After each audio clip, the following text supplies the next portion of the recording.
Cancele sua consulta e venha limpar a casa. É o mínimo que pode fazer, disse minha nora.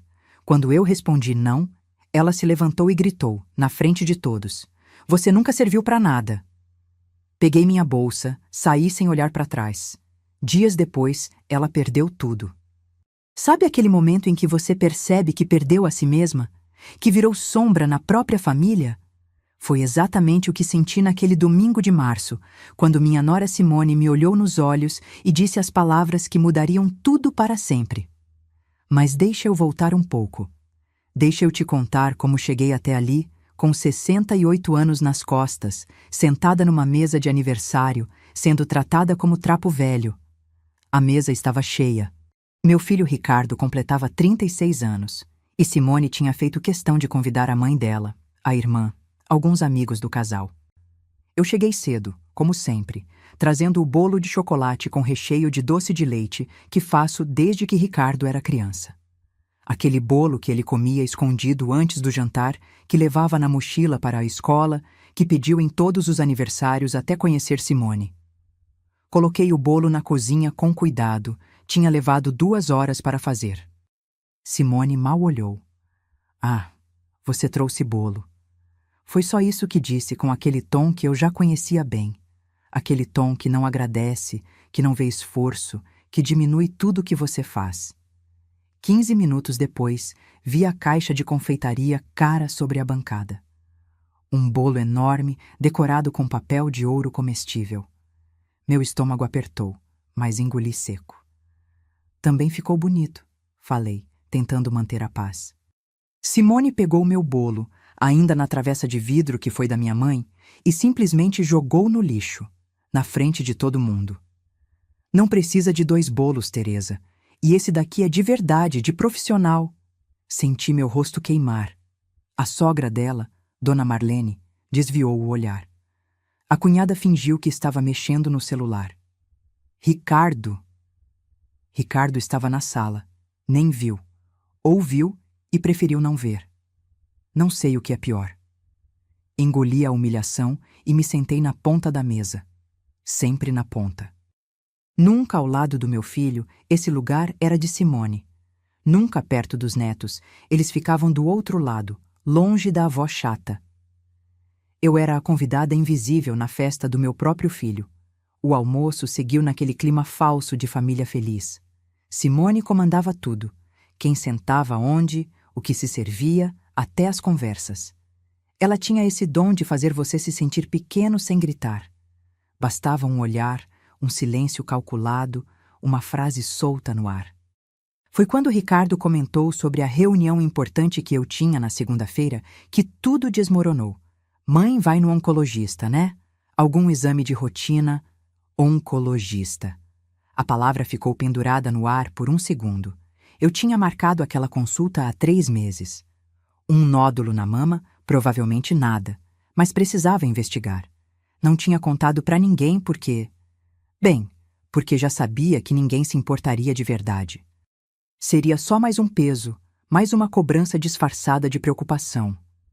Simone parou de comer. Olhou para mim com aqueles olhos calculistas. Oncologista? Que dia mesmo? Segunda-feira, às 9 da manhã, respondi, sentindo o nó se formar no estômago. Eu já conhecia aquele olhar, já sabia o que vinha. Ah, que pena.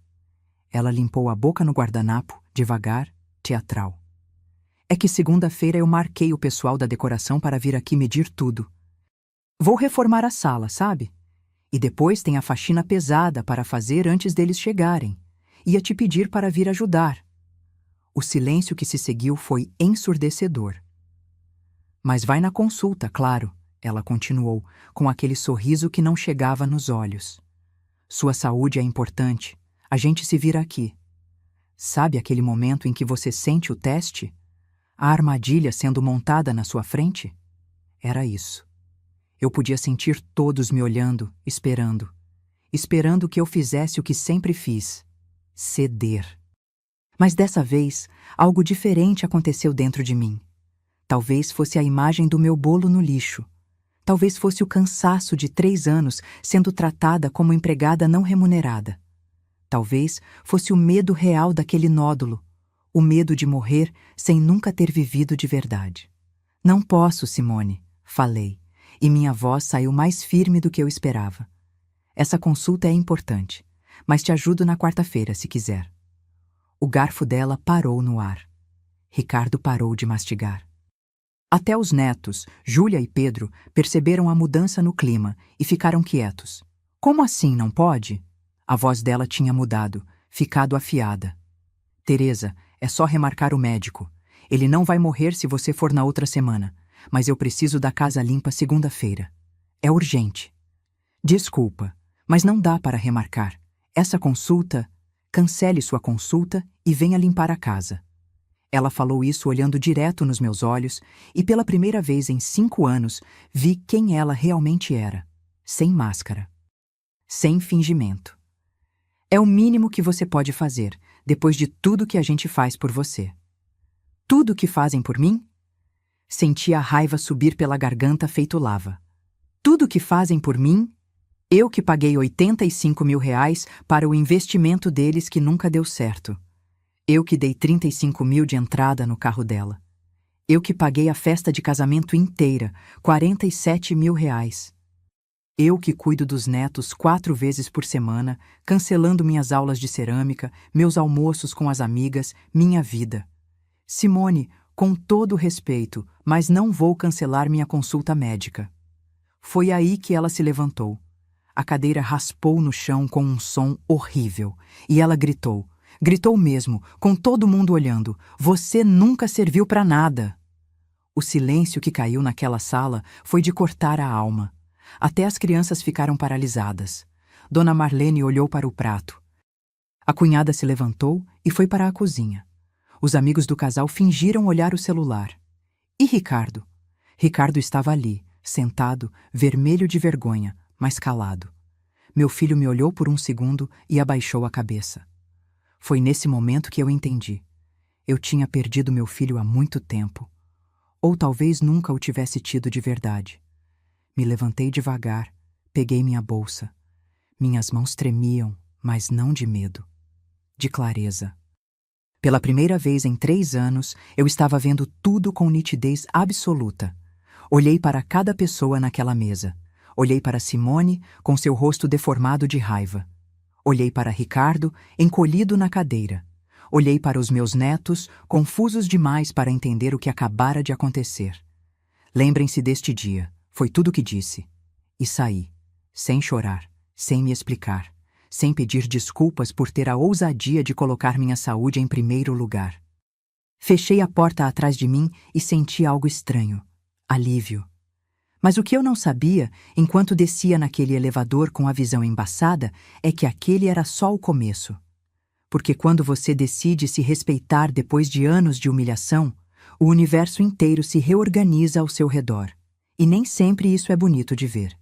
Se você já passou por algo parecido, se já se sentiu invisível na própria família, deixe seu like e se inscreva no canal.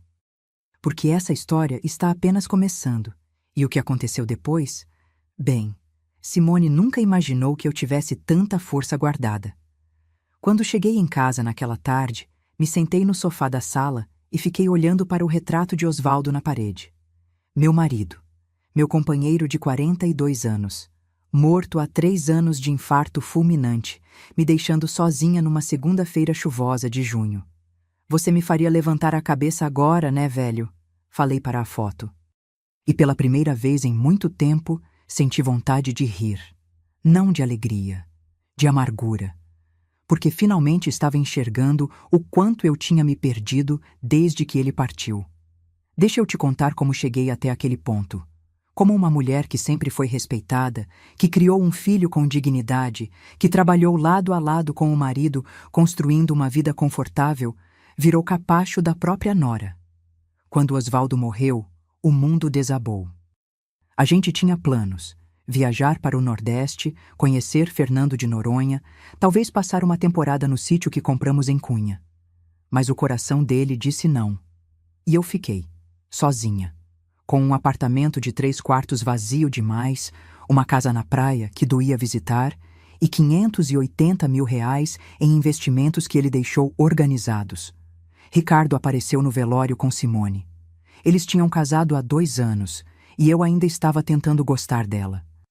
Tentando ver nela a mulher que meu filho amava. Ela era bonita, isso sim. Cabelo loiro bem tratado, unhas sempre feitas, roupas de marca. Trabalhava como gerente de loja, ou pelo menos era o que ela dizia. Mãe, a senhora não vai ficar sozinha agora, Ricardo falou no dia do enterro, me abraçando forte. A gente está aqui. Você é nossa família. E eu acreditei. Deus do céu, como eu acreditei. Nos primeiros meses, eles vinham todo fim de semana. Traziam os netos, fazíamos almoço juntos, parecia que eu tinha voltado a ter uma família. Mas devagar, tão devagar que nem percebi, as visitas começaram a vir acompanhadas de pedidos. Mãe, a gente está meio apertado esse mês. A senhora poderia emprestar uns 5.000? É só até o Ricardo receber o bônus. 5.000 viraram 10, 10 viraram 20, sempre com promessa de devolução que nunca chegava. Depois veio o grande investimento. Ricardo tinha conhecido um sócio que queria abrir uma distribuidora de produtos importados. Coisa certa, retorno garantido. Precisava de R$ 85.000. Mãe, é a chance da minha vida. Vou dobrar esse dinheiro em 6 meses e devolvo tudo para a senhora. Osvaldo sempre dizia, Teresa, ajude nosso filho, mas não faça dele um dependente. Mas Osvaldo não estava mais ali. E eu estava tão sozinha, tão desesperada por sentir que ainda importava para alguém, que transferi o dinheiro no dia seguinte. 6 meses depois, o sócio sumiu. O investimento era fraude. Os 85.000 viraram pó. Ricardo chorou no meu ombro. Me desculpa, mãe. Eu fui idiota. Vou te pagar de volta, juro. Simone ficou em silêncio, mas percebi o olhar que ela deu para o marido. Não era de compaixão, era de raiva, como se Ricardo tivesse falhado numa missão. Depois veio a festa de casamento. Ah, a bendita festa que eles não tiveram quando casaram no civil. Simone queria algo decente, como ela dizia. Buffet, decoração, vestido importado. R$ 47.000 que saíram da minha conta para pagar um sonho que nem era meu. É para seu filho, Teresa. Uma mãe não quer ver o filho feliz? Claro que queria. Mas o que eu não sabia é que a felicidade deles dependia do meu bolso. O carro veio depois. Um SUV vermelho que Simone tinha visto e se apaixonado. 35.000 de entrada. Mãe, eu prometo que esse é o último pedido. Depois disso a gente não incomoda mais. Mentira. Porque depois da entrada do carro vieram os pedidos menores. 1.000 aqui para material escolar dos netos. 2.000 ali para um concerto. 500 para isso, 800 para aquilo. E eu dava, sempre dava. Porque cada vez que eu pensava em dizer não, via o rosto de Osvaldo me julgando. Não abandone nosso filho, Teresa. Mas não era só o dinheiro. Isso eu descobri foi tarde demais. Foi se instalando uma outra dinâmica, mais silenciosa, mais cruel. Simone começou a me ligar nos dias de semana. Teresa, você pode pegar os meninos na escola hoje? Surgiu um compromisso. Virou rotina. Segunda, quarta, sexta e sábado. Eu era a babá oficial. Cancelei meu curso de cerâmica. Cancelei os almoços com Dona Eduarda e Luísa, minhas amigas de 40 anos. Cancelei a fisioterapia para o joelho que dói desde que caí no banheiro. Porque os netos precisavam de mim, não é? E uma avó que presta coloca os netos em primeiro lugar. Só que os netos vinham, mas Ricardo e Simone não ficavam.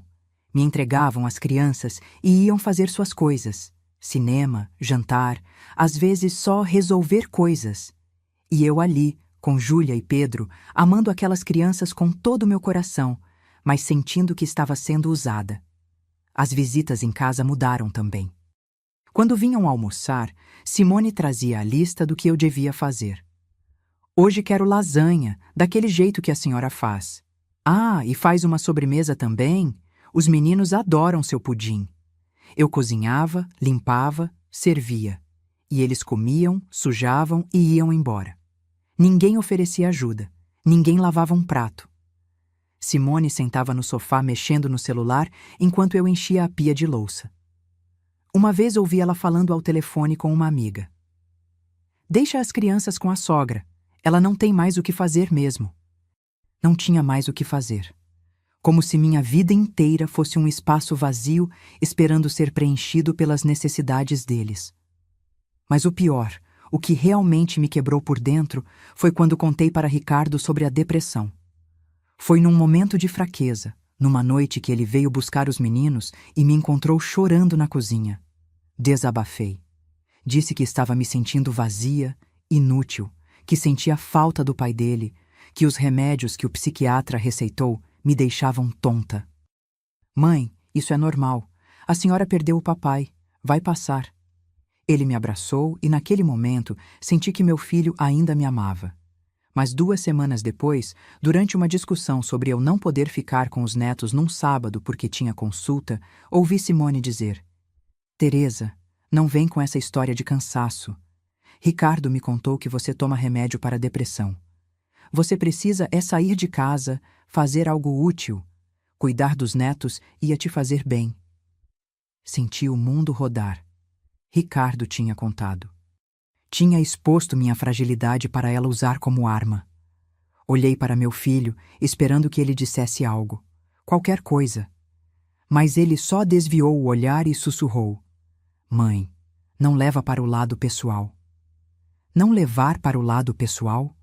Como não levar para o lado pessoal quando sua própria dor vira munição contra você?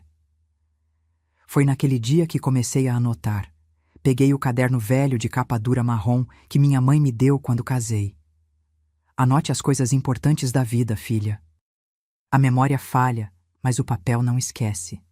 Comecei a escrever tudo, cada pedido de dinheiro, cada humilhação disfarçada de favor, cada vez que cancelei minha vida para servir a deles.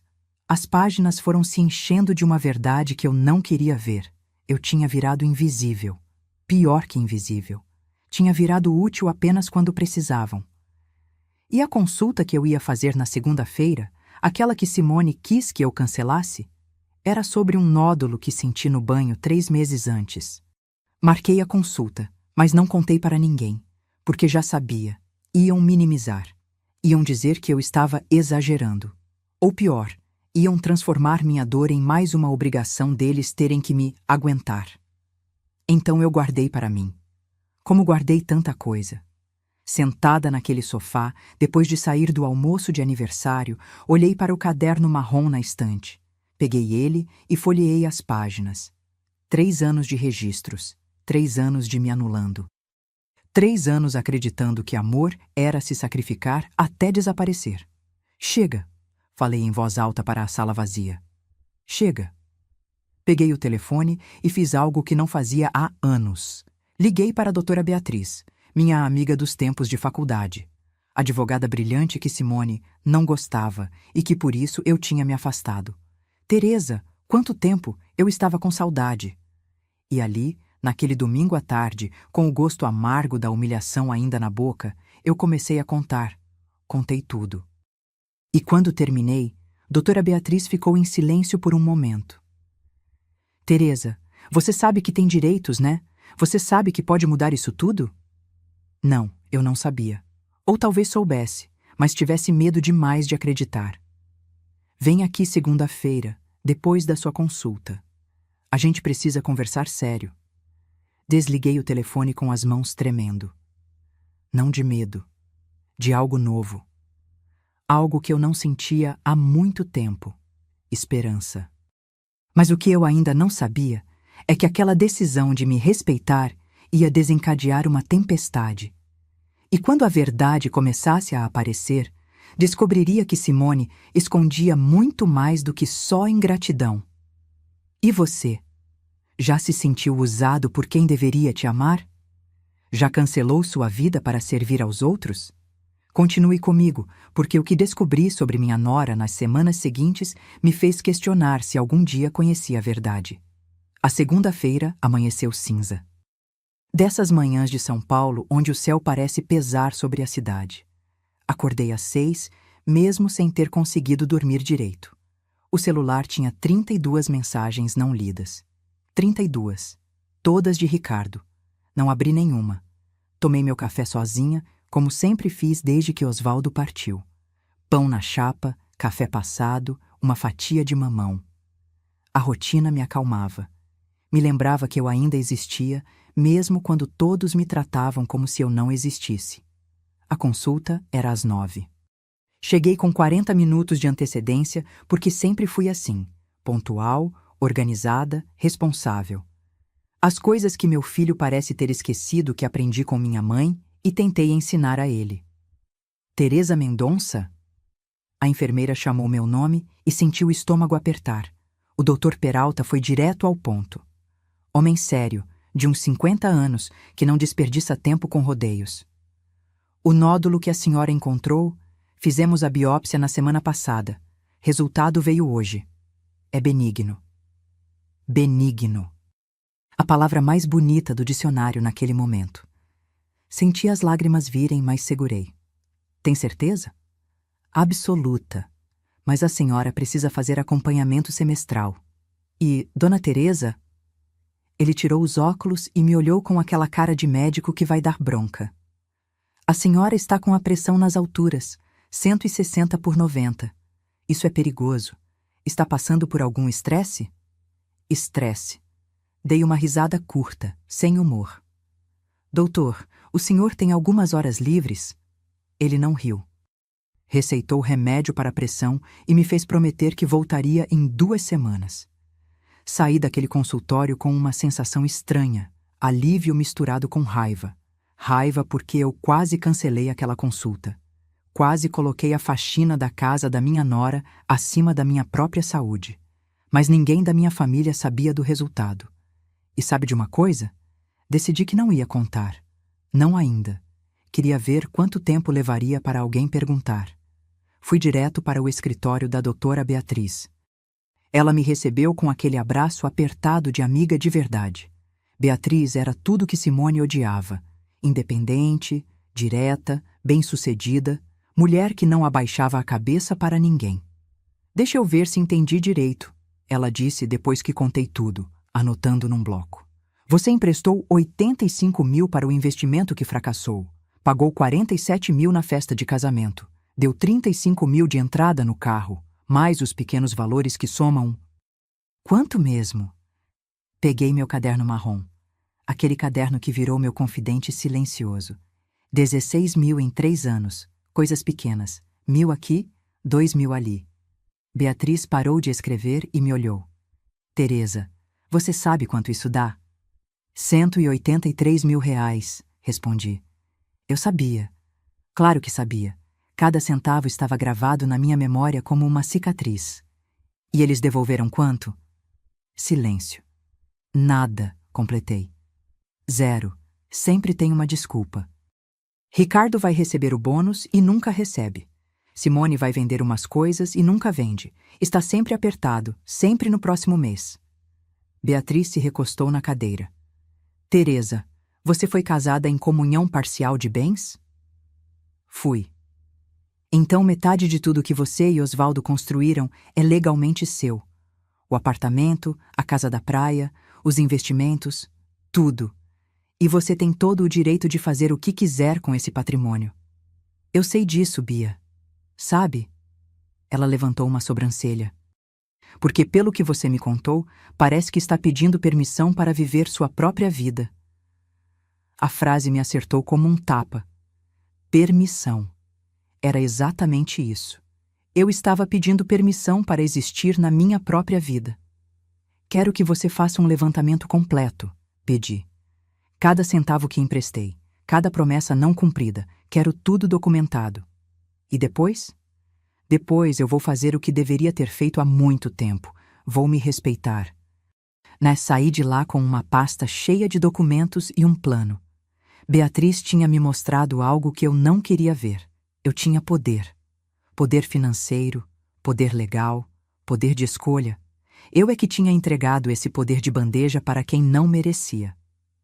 Os dias seguintes foram reveladores. Ricardo ligou 18 vezes na terça-feira. Mandou mensagens em caixa alta.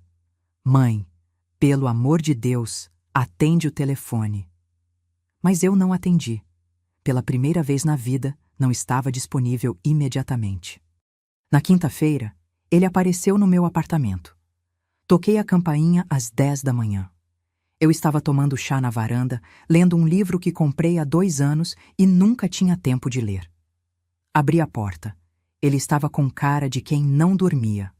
Barba por fazer, olhos fundos.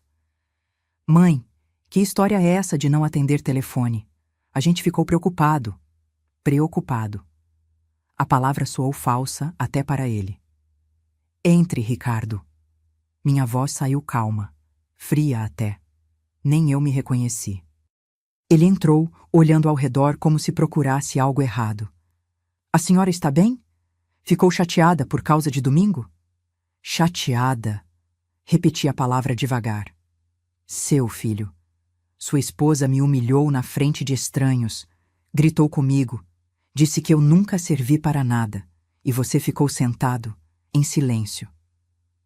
Ele abaixou a cabeça. Mãe, Simone estava estressada. Ela não quis dizer aquilo. Não quis? Senti a raiva subir. Ricardo, olha para mim. Olha bem para mim e me diz. Quando foi a última vez que você me perguntou como eu estava? De verdade? Não para pedir dinheiro, não para eu cuidar dos seus filhos.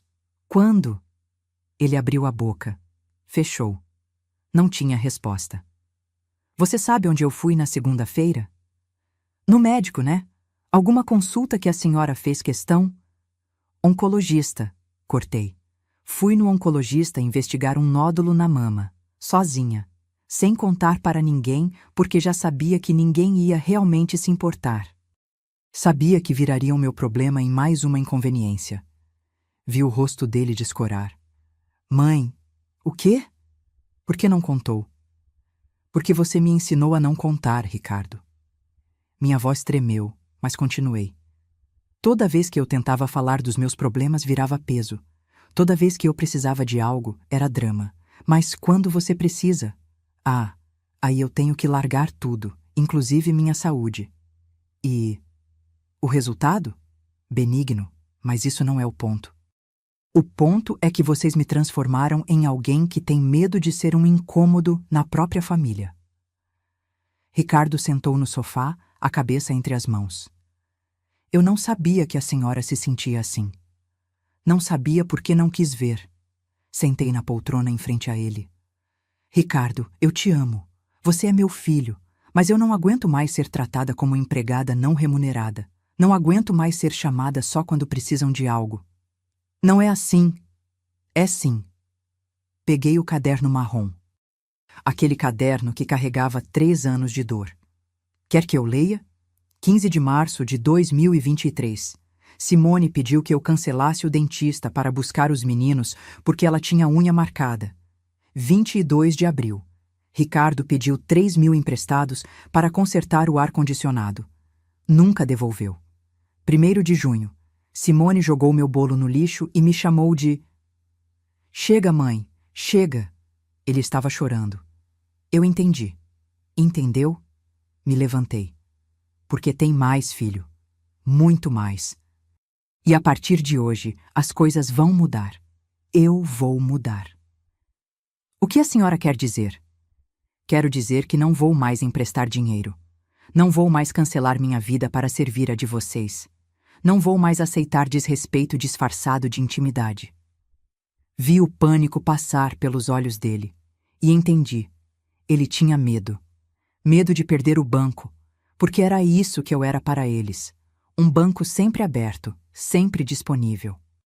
Mãe, a gente precisa conversar sobre isso com calma. Não tenho o que conversar, já está decidido. Abri a porta. Agora, se me dá licença, tenho uma aula de cerâmica daqui a 40 minutos. Voltei a fazer as coisas que amo. Ele saiu devagar, olhando para trás como se não me reconhecesse. E talvez não reconhecesse mesmo, porque aquela Teresa que abaixava a cabeça, que pedia desculpas por existir, que se anulava para agradar, essa Teresa tinha morrido no domingo. No minuto em que peguei minha bolsa e saí daquela mesa. O que Ricardo não sabia, o que nenhum deles sabia, é que eu estava apenas começando. Porque nas semanas seguintes começaria a descobrir segredos. Segredos que explicavam muita coisa. Segredos que mudariam tudo. E quando a verdade viesse à tona, Simone descobriria que subestimou completamente a velha inútil. Alguma vez você já foi tratado como banco ambulante pela própria família? Já sentiu que só te procuram quando precisam? A história está ficando séria e posso te garantir. O que descobri sobre Simone foi muito além de simples ingratidão. Preciso voltar àquele domingo. Preciso te contar cada detalhe do que aconteceu naquela mesa. Porque foi ali que tudo desmoronou de vez. Foi ali que percebi que não tinha mais volta. Sabe quando você sente o cheiro da tempestade antes dela chegar? Era isso. Desde que entrei naquele apartamento, com meu bolo feito com amor nas mãos, eu senti. O ar estava pesado. Falso. Simone abriu a porta com aquele sorriso que não aquecia nada. Oi, Teresa. Chegou cedo, como sempre. Não era elogio, era crítica disfarçada. Como se ser pontual fosse defeito. A sala estava diferente. Ela tinha comprado móveis novos, um sofá cinza enorme, daqueles que custam o salário de 3 meses de uma pessoa comum.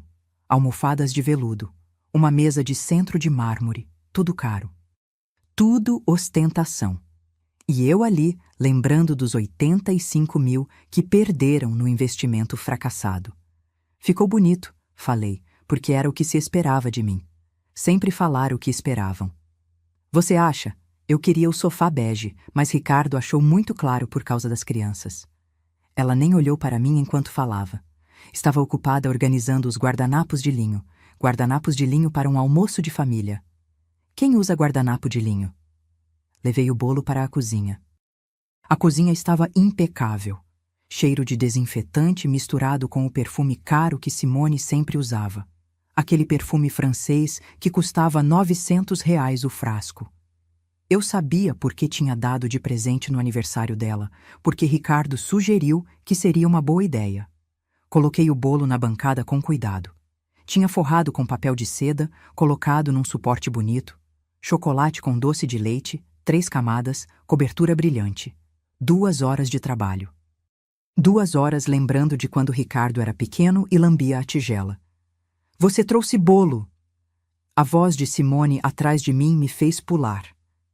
Ela olhou para minha criação como se fosse algo suspeito. Não precisava, Teresa.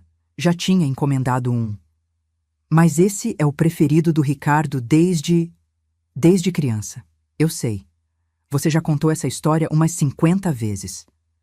Ela pegou o celular e começou a digitar, me ignorando completamente. Engoli a raiva. Voltei para a sala. Dona Marlene, a mãe de Simone, já tinha chegado. Uma mulher de 60 e poucos anos, sempre maquiada, sempre com roupa de academia, mesmo sem pisar numa academia. Ela me cumprimentou com aquele beijinho no ar que não encosta na pele. Teresa, como vai? Bem, Dona Marlene. E a senhora? Ah, correndo, sabe como é. Tenho pilates, depois cabeleireiro. Ela continuou falando sobre a agenda ocupadíssima dela, e eu fingi interesse. Sempre fingi interesse. A irmã de Simone, Roberta, chegou logo depois com o marido. Roberta era a versão mais nova e mais arrogante da cunhada. Trabalhava com marketing digital e não perdia a chance de falar sobre os projetos incríveis que estava desenvolvendo. Os amigos do casal foram chegando, gente que eu não conhecia, que me cumprimentavam educadamente e logo me esqueciam. Eu era a sogra, a peça de decoração da festa. Ricardo apareceu na sala vindo do quarto, já vestido com aquela camisa polo cara que Simone tinha comprado. Ele sorriu quando me viu. Oi, mãe, trouxe o bolo? Trouxe, filho, seu favorito. Que legal! Ele realmente pareceu feliz por um segundo. Mas então, Simone surgiu atrás dele e o momento se desfez. Ricardo, vem me ajudar a organizar as bebidas. E ele foi. Sempre ia quando ela chamava. Júlia e Pedro estavam no quarto assistindo o desenho. Fui até lá, como sempre fazia. Meus netos. Meus amores. Júlia tinha 4 anos, cachinhos loiros igual a mãe, olhos grandes e curiosos.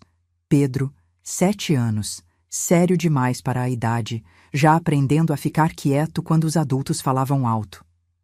Vovó! Júlia pulou no meu colo. Aquele abraço apertado de criança que acha que a avó é o lugar mais seguro do mundo. Minha princesa, você está linda.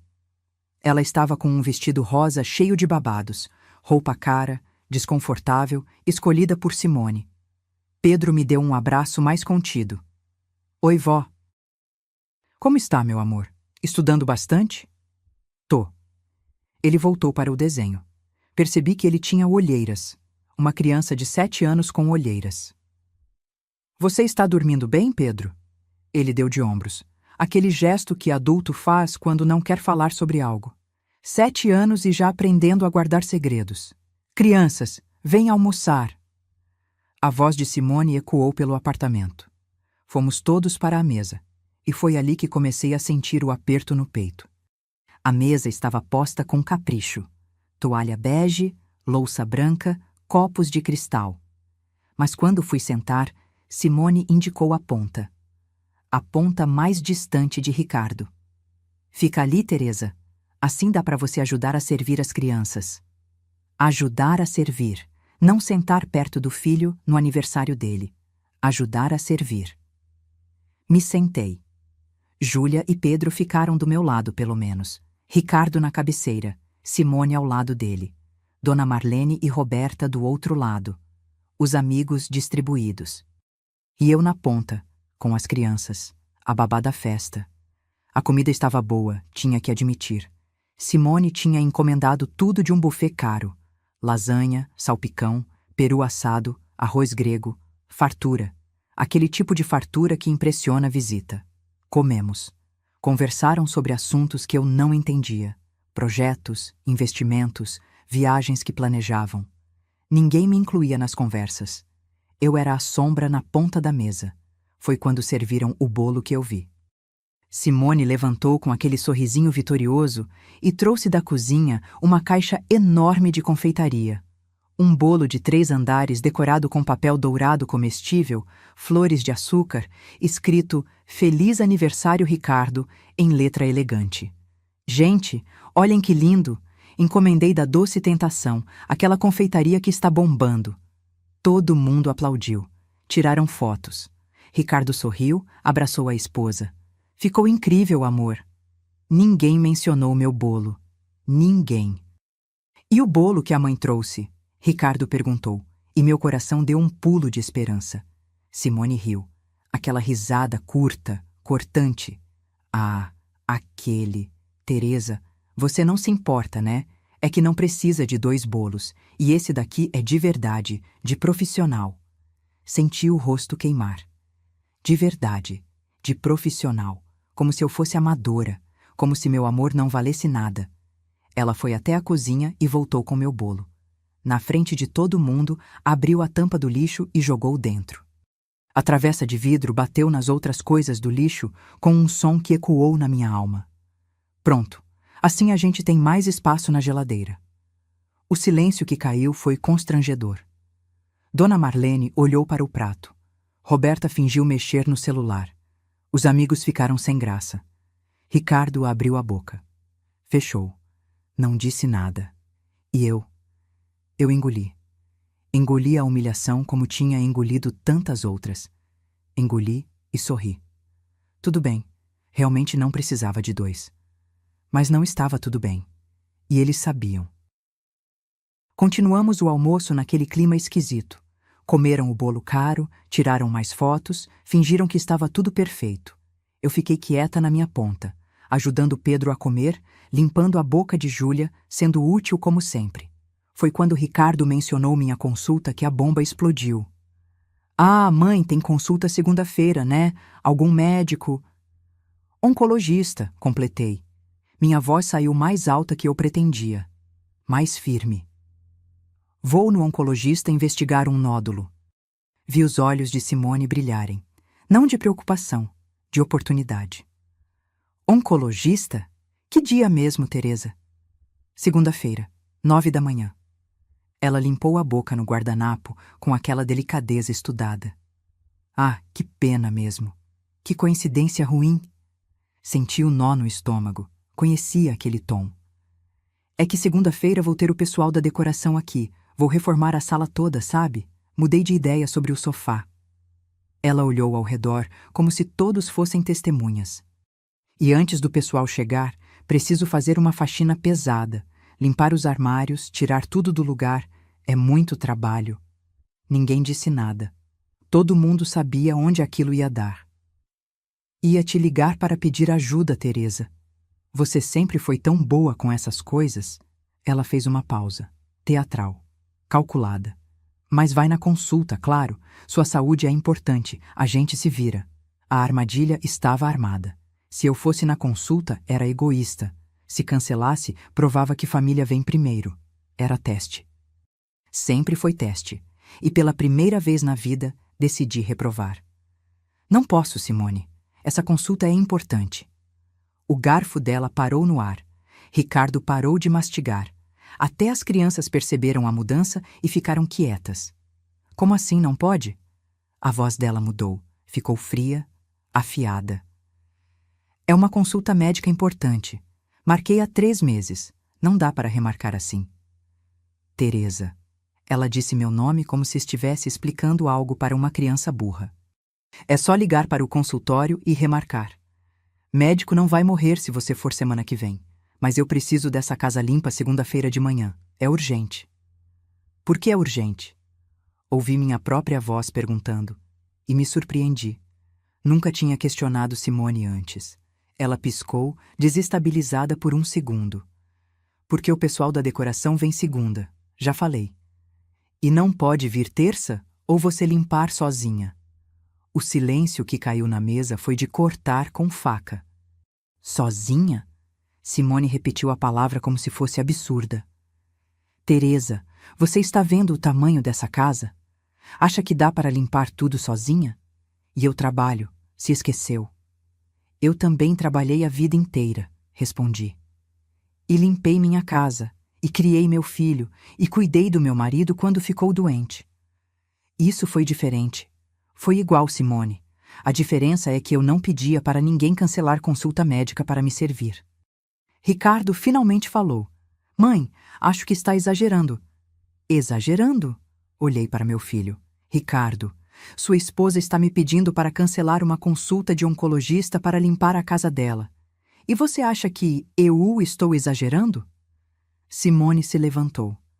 A cadeira raspou no chão com um som horrível.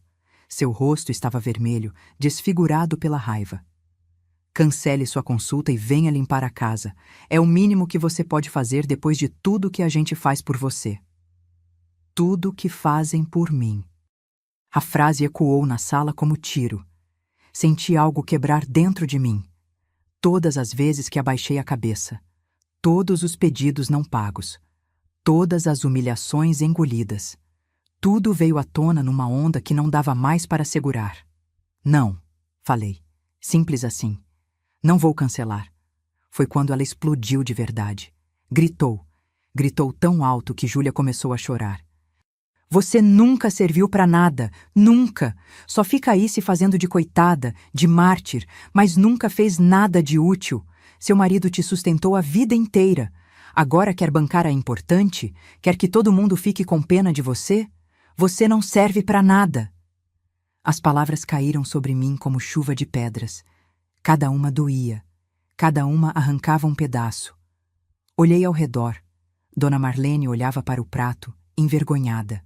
Roberta tinha levantado e ido para a cozinha. Os amigos olhavam para o celular, desconfortáveis. Pedro chorava baixinho. Júlia escondia o rosto no meu braço. E Ricardo? Ricardo estava ali, sentado, vermelho de vergonha, mas calado. Meu filho, a pessoa que eu carreguei no ventre, que eu acordei de madrugada para amamentar, que eu protegi do mundo, estava calado. Me levantei devagar. Peguei minha bolsa. Minhas mãos tremiam, mas não de medo, de clareza absoluta. Olhei para cada pessoa naquela mesa. Gravei cada rosto na memória. Lembrem-se deste dia, falei. Minha voz saiu firme, forte. Lembrem-se de hoje. Peguei Júlia no colo, beijei sua testa. Vovó te ama, minha princesa. Sempre vai amar. Beijei Pedro também. Você também, meu amor. Nunca esqueçam disso. Olhei para Ricardo uma última vez. Filho, quando você decidir ser homem de verdade, você sabe onde me encontrar. E saí. Fechei aquela porta e caminhei até o elevador. Minha visão estava embaçada, mas não chorei. Não ali. Não ainda. Dentro do elevador, sozinha, finalmente deixei as lágrimas caírem. Mas não eram lágrimas de dor. Eram de libertação.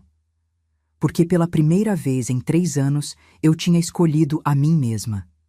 Tinha me colocado em primeiro lugar e não ia mais voltar atrás.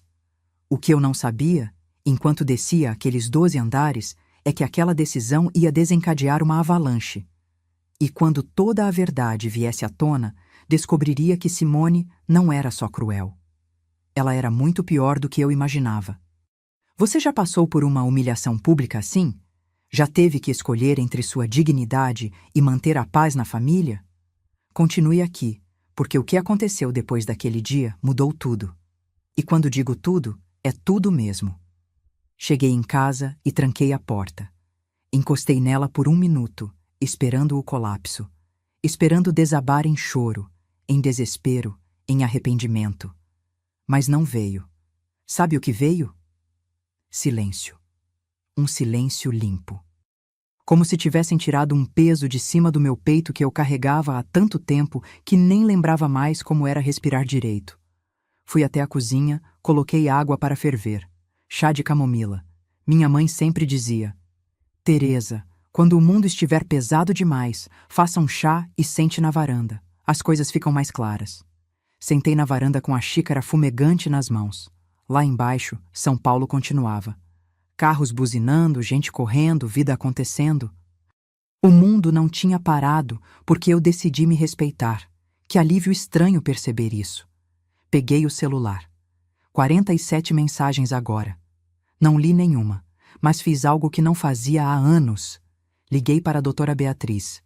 Bia, sou eu. Você tem tempo amanhã? Teresa? Claro. Aconteceu alguma coisa? Aconteceu tudo. E pela primeira vez senti um sorriso pequeno nos lábios. Eu disse não, e o céu não caiu. Ouvi o riso dela do outro lado. Finalmente, vem aqui amanhã às 3. Vamos tomar um café e você me conta direitinho. E Teresa? Estou orgulhosa de você. Orgulhosa. Quando foi a última vez que alguém disse isso para mim? Dormi naquela noite. Dormi de verdade. Sem aquele aperto no peito, sem sonhar com discussões, sem acordar no meio da madrugada preocupada se fiz algo errado. Dormi como não dormia há 3 anos. Na segunda de manhã, fui para a consulta. Dr. Peralta me deu a notícia. Benigno. E quando saí daquele consultório, me senti renascer. Não pelo resultado médico, mas porque tinha escolhido ir. Tinha escolhido me escolher. O escritório da Beatriz ficava num prédio comercial na Faria Lima, elegante, moderno, cheio de advogados de terno correndo de um lado para o outro. Ela me recebeu com aquele abraço apertado de quem sabe exatamente pelo que você passou. Conta tudo, não pula nada. E eu contei. Cada detalhe daquele almoço maldito. Cada palavra envenenada de Simone. O silêncio covarde do Ricardo. O bolo no lixo. Tudo. Quando terminei, Beatriz estava anotando furiosamente num bloco amarelo. Teresa, você percebe o que isso é, né? Ela parou de escrever e me olhou. Isso é abuso financeiro e emocional. Isso tem nome. E tem solução legal. Eu não quero processar meu filho, Bia. Não estou falando de processo. Estou falando de você se proteger. Ela abriu uma pasta. Você me pediu para fazer um levantamento. Eu fiz. E Teresa, tem coisas aqui que você precisa saber. Senti o estômago apertar. Que tipo de coisas? Os 85 mil reais que eles perderam no investimento, eu pesquisei. A empresa existiu sim, mas fechou não porque o sócio sumiu. Fechou porque nunca investiu em nada. Era esquema de pirâmide. Ricardo botou o dinheiro e em 3 meses estava zerado. Mas ele disse que o sócio mentiu ou não quis ver a verdade. Mas tem mais. Beatriz deslizou um papel na minha direção. Consegui alguns extratos. Você sabia que Simone tem histórico de dívidas? Peguei o papel. Minha vista estava embaçada, mas consegui ler. Empréstimos consignados. Cartões de crédito no limite. Financiamentos atrasados. Total, R$ 167 mil em dívidas. Como você conseguiu isso? Tenho meus contatos. E Teresa, isso é só o que consegui rastrear oficialmente. Aposto que tem mais. Ela se inclinou para a frente. Sabe o que isso significa? Significa que aqueles 85 mil provavelmente foram para cobrir buraco de dívida, não para investimento nenhum. Senti a sala girar. Ricardo sabe disso? Duvido muito. Simone é esperta. Esse tipo de mulher sabe esconder muito bem. Que tipo de mulher? Mas eu já sabia a resposta. O tipo que casa pensando em patrimônio, não em amor. Beatriz pegou minha mão. Teresa, eu sei que dói ouvir isso, mas você precisa abrir os olhos. Seu filho foi manipulado, e você virou o caixa eletrônico dessa manipulação. Fiquei em silêncio, processando. 3 anos. 3 anos acreditando que estava ajudando meu filho a construir uma vida, quando, na verdade, estava financiando os vícios escondidos de uma manipuladora. O que eu faço agora? Você se protege. Primeiro, vai no banco amanhã e remove seu nome de qualquer documento que tenha assinado como garantidora. Qualquer coisa. Financiamento, empréstimo, o que for. Tem alguma coisa assim? A casa deles. Você assinou como garantidora quando eles compraram. Lembra? Lembrava. Ricardo tinha pedido, dizendo que era só uma formalidade, que nunca seria acionado. Para ajudar a gente conseguir a aprovação, mãe, a senhora nem vai precisar pagar nada. Remove seu nome imediatamente. Segundo, vamos fazer um documento formal cobrando os R$ 183 mil, com todos os comprovantes, todas as datas. Terceiro, você vai fazer um novo testamento. Testamento? A palavra me gelou. Teresa, você tem patrimônio, apartamento, casa na praia, investimentos. Tudo isso pode ser manipulado se você não se proteger. Não estou dizendo para deserdar seu filho, mas para garantir que seu patrimônio seja usado da forma que você quer, não da forma que Simone quer. Saí daquele escritório com a cabeça zunindo e uma pasta cheia de documentos, mas também com algo novo, um plano. Nos dias seguintes, segui cada instrução da Beatriz. Fui no banco, removi meu nome como garantidora. O gerente me olhou surpreso. Tem certeza, dona Teresa? Isso pode afetar o financiamento do seu filho. Tenho certeza. Marquei com o tabelião para fazer o novo testamento. Sentada naquele escritório gelado, assinando papéis, senti que estava tomando de volta minha vida, meu dinheiro, minha escolha. E fiz mais. Comecei a viver. Voltei para as aulas de cerâmica. A professora, dona Carminha, uma senhora de 70 e poucos anos, com mãos fortes e sorriso largo, me recebeu com alegria. Teresa, quanto tempo! Achei que tinha desistido. Desisti de muita coisa errada, dona Carminha, mas agora voltei. Liguei para minhas amigas, Eduarda e Luísa, companheiras de décadas que eu tinha abandonado porque Simone sempre precisava de mim nos dias que a gente marcava encontro. Teresa, menina, cadê você? Eduarda gritou no telefone. Estive perdida, mas me achei. Marcamos almoço para sexta-feira.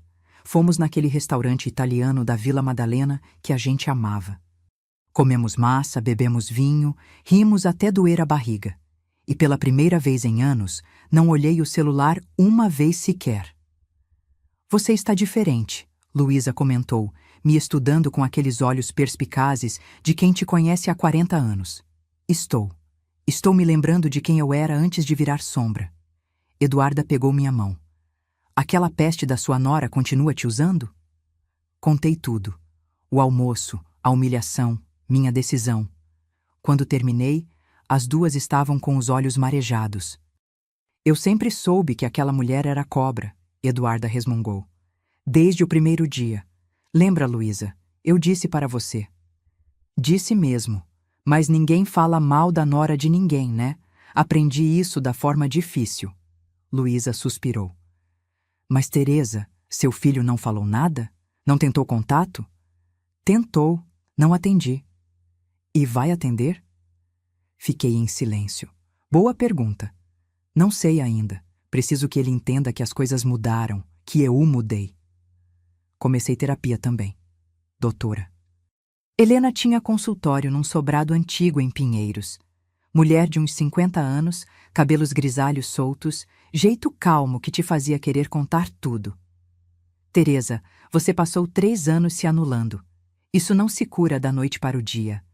Mas o primeiro passo, que é reconhecer o problema, você já deu. Nas sessões, fui desconstruindo camadas e camadas de culpa. Culpa por dizer não. Culpa por não ser a mãe perfeita. Culpa por ter limites. Culpa por existir e ocupar espaço. Você sabe por que Simone reagiu daquele jeito? Doutora Helena perguntou numa sessão. Por que eu desobedeci? Porque você mostrou que tem poder. E pessoas manipuladoras não aguentam quando você descobre seu próprio poder. Poder. Eu tinha poder. Demorei 68 anos para entender isso. Uma tarde, quase 2 semanas depois do almoço, Ricardo apareceu no meu prédio. O porteiro me ligou. Dona Teresa, seu filho está aqui. Mando subir? Meu coração disparou. Mas respirei fundo. Manda. Quando abri a porta, levei um susto. Ricardo estava acabado. Barba por fazer, olhos fundos, roupa amassada. Parecia que não dormia há dias. Mãe! A voz dele saiu quebrada. A gente precisa conversar. Foi nessa conversa que tudo começou a mudar. Porque eu não fui a Teresa que cede, que abafa, que perdoa sem questionar. Fui a Teresa nova, a que tem voz, a que tem limites. E quando Ricardo saiu daquele apartamento 1 hora depois, ele sabia. A mãe que ele tinha não existia mais. No lugar dela, tinha uma mulher que finalmente tinha aprendido a se respeitar. Mas o que nenhum de nós sabia ainda é que Simone estava prestes a perder tudo. E quando digo tudo, é porque a verdade estava muito mais podre do que qualquer um imaginava. Você já teve que reaprender a se respeitar? Já precisou olhar no espelho e reconhecer a pessoa que se tornou para agradar os outros? Fica comigo, porque o próximo capítulo vai te mostrar até onde uma manipuladora é capaz de ir quando começa a perder o controle. Ricardo estava na minha frente, mas parecia um estranho. Olheiras profundas, mãos tremendo, aquele jeito de quem carrega um peso que não consegue mais sustentar sozinho. Entra, falei, me afastando da porta. Ele entrou devagar, olhando ao redor como se estivesse em território desconhecido. E talvez estivesse. Porque aquela não era mais a casa onde ele podia chegar e pedir qualquer coisa. Aquela era minha casa. E eu era dona dela novamente. Quer café? Perguntei, indo para a cozinha sem esperar resposta. Mãe, Ele me seguiu. A senhora está bem? Estou ótima. Coloquei a água para esquentar. Dormindo bem, comendo bem, vivendo bem. O silêncio que caiu foi desconfortável. Ele não esperava essa resposta. A senhora nem atendeu minhas ligações. Por que não quis? Peguei 2 xícaras. Café ou chá? Tanto faz. Ele puxou a cadeira e sentou, a cabeça entre as mãos. Mãe, sobre domingo. Simone estava fora de si. Ela não queria dizer aquelas coisas. Parei de mexer o café. Virei devagar para ele. Ricardo, olha para mim. Ele levantou a cabeça. Sua esposa me humilhou na frente de estranhos. Gritou comigo. Disse que eu nunca servi para nada. Jogou meu bolo no lixo como se fosse resto de comida. Minha voz estava calma, mas firme.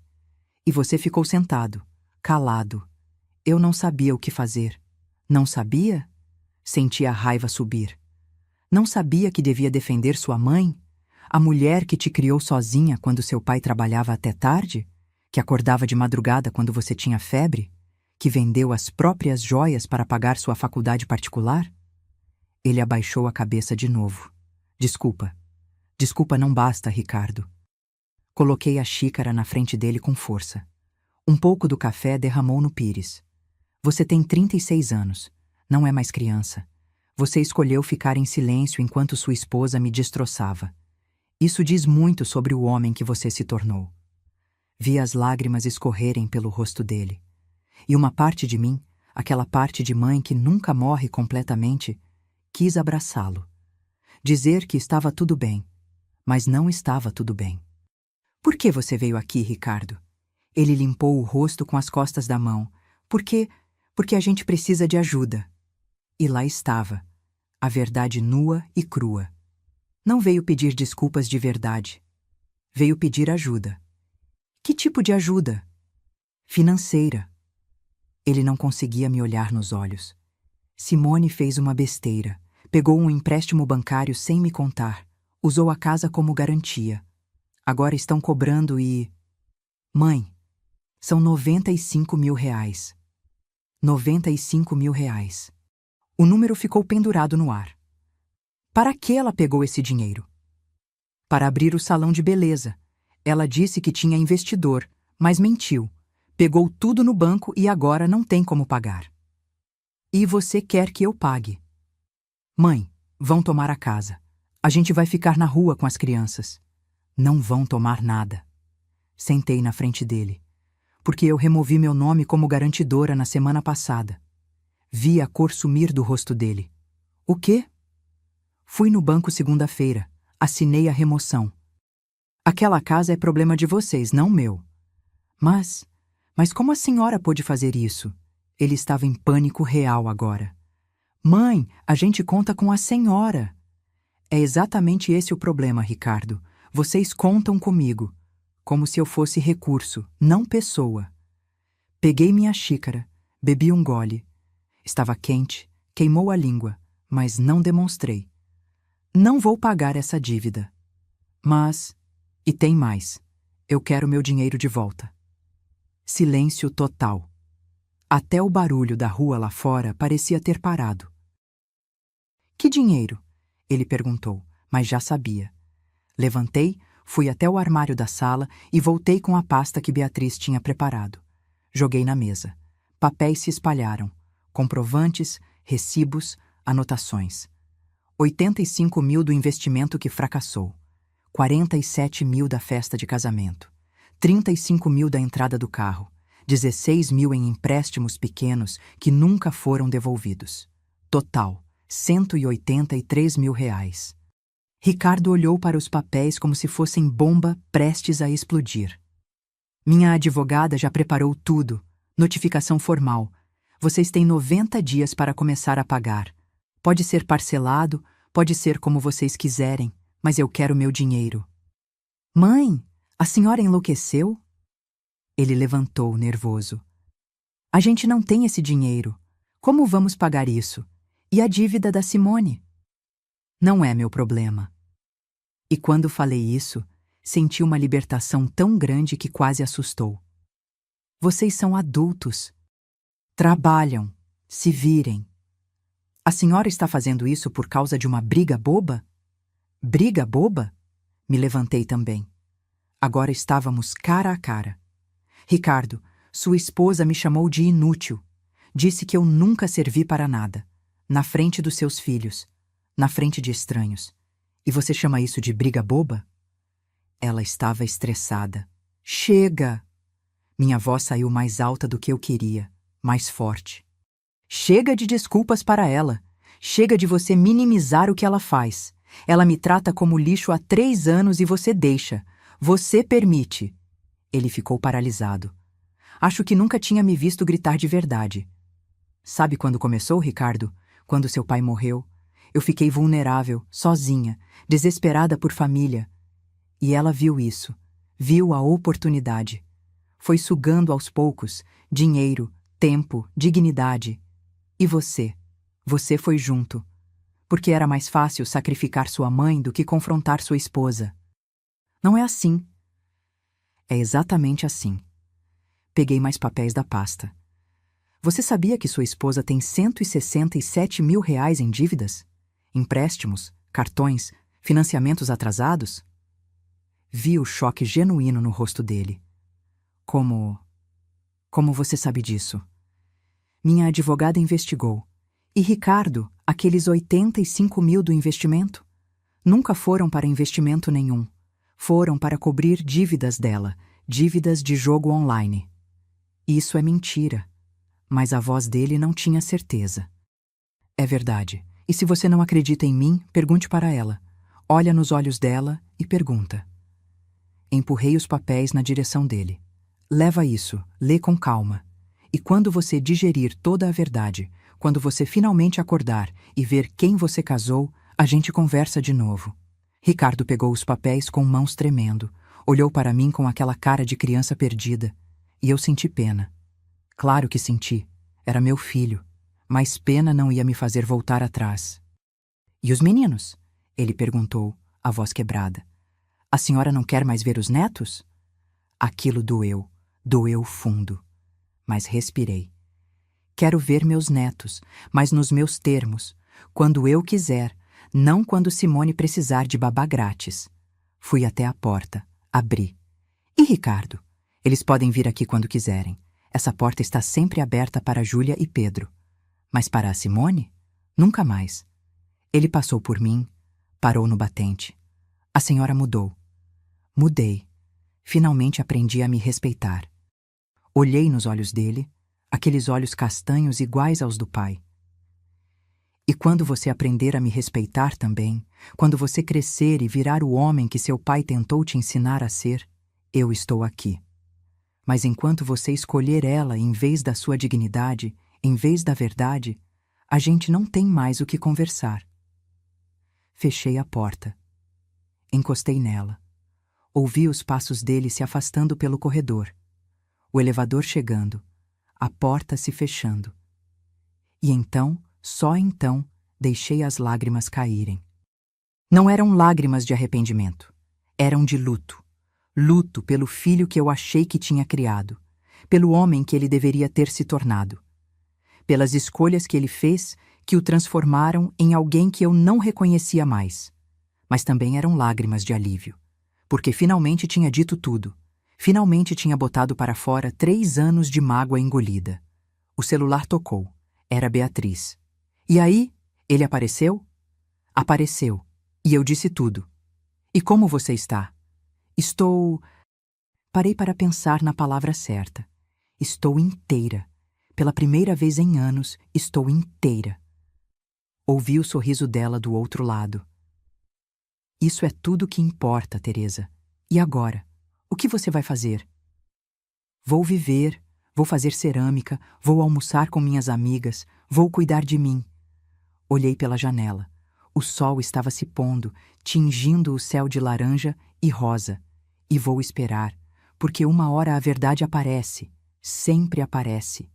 E apareceu. Meu Deus, como apareceu! 3 dias depois, recebi uma ligação. Número desconhecido. Quase não atendi, mas algo me disse para atender. Alô? Teresa Mendonça? Voz feminina, jovem, nervosa. Sim, quem fala? Meu nome é Fernanda. Eu preciso te contar uma coisa sobre a Simone. E foi aí que tudo começou a desmoronar de verdade. Porque o que Fernanda me contou naquele telefonema me fez perceber que eu não conhecia nem metade da verdade. E a verdade? A verdade era muito mais suja do que eu jamais imaginei.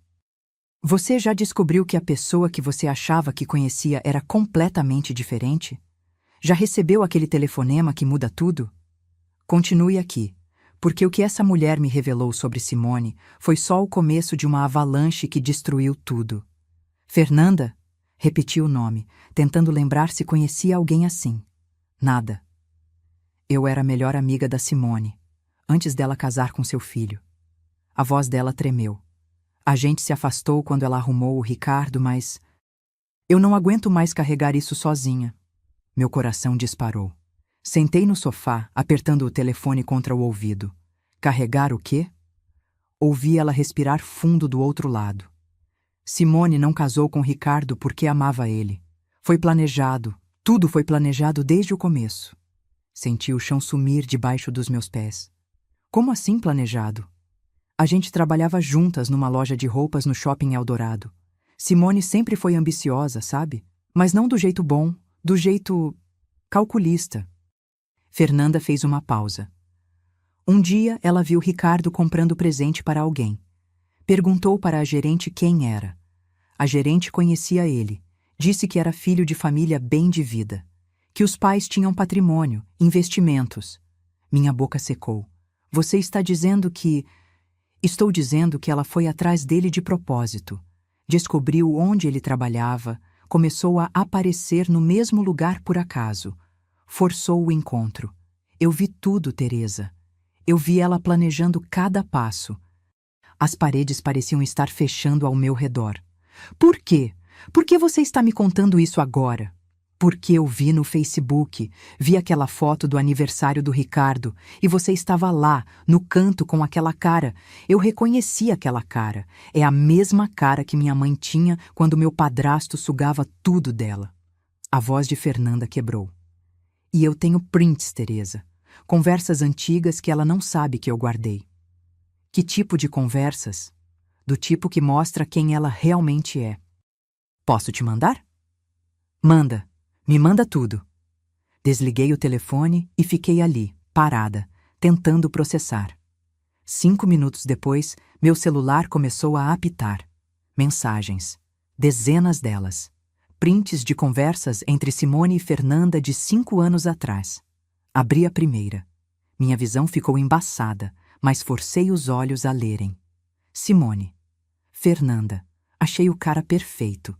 Trabalha em empresa boa, família tem dinheiro e o melhor, é meio bobinho, sabe?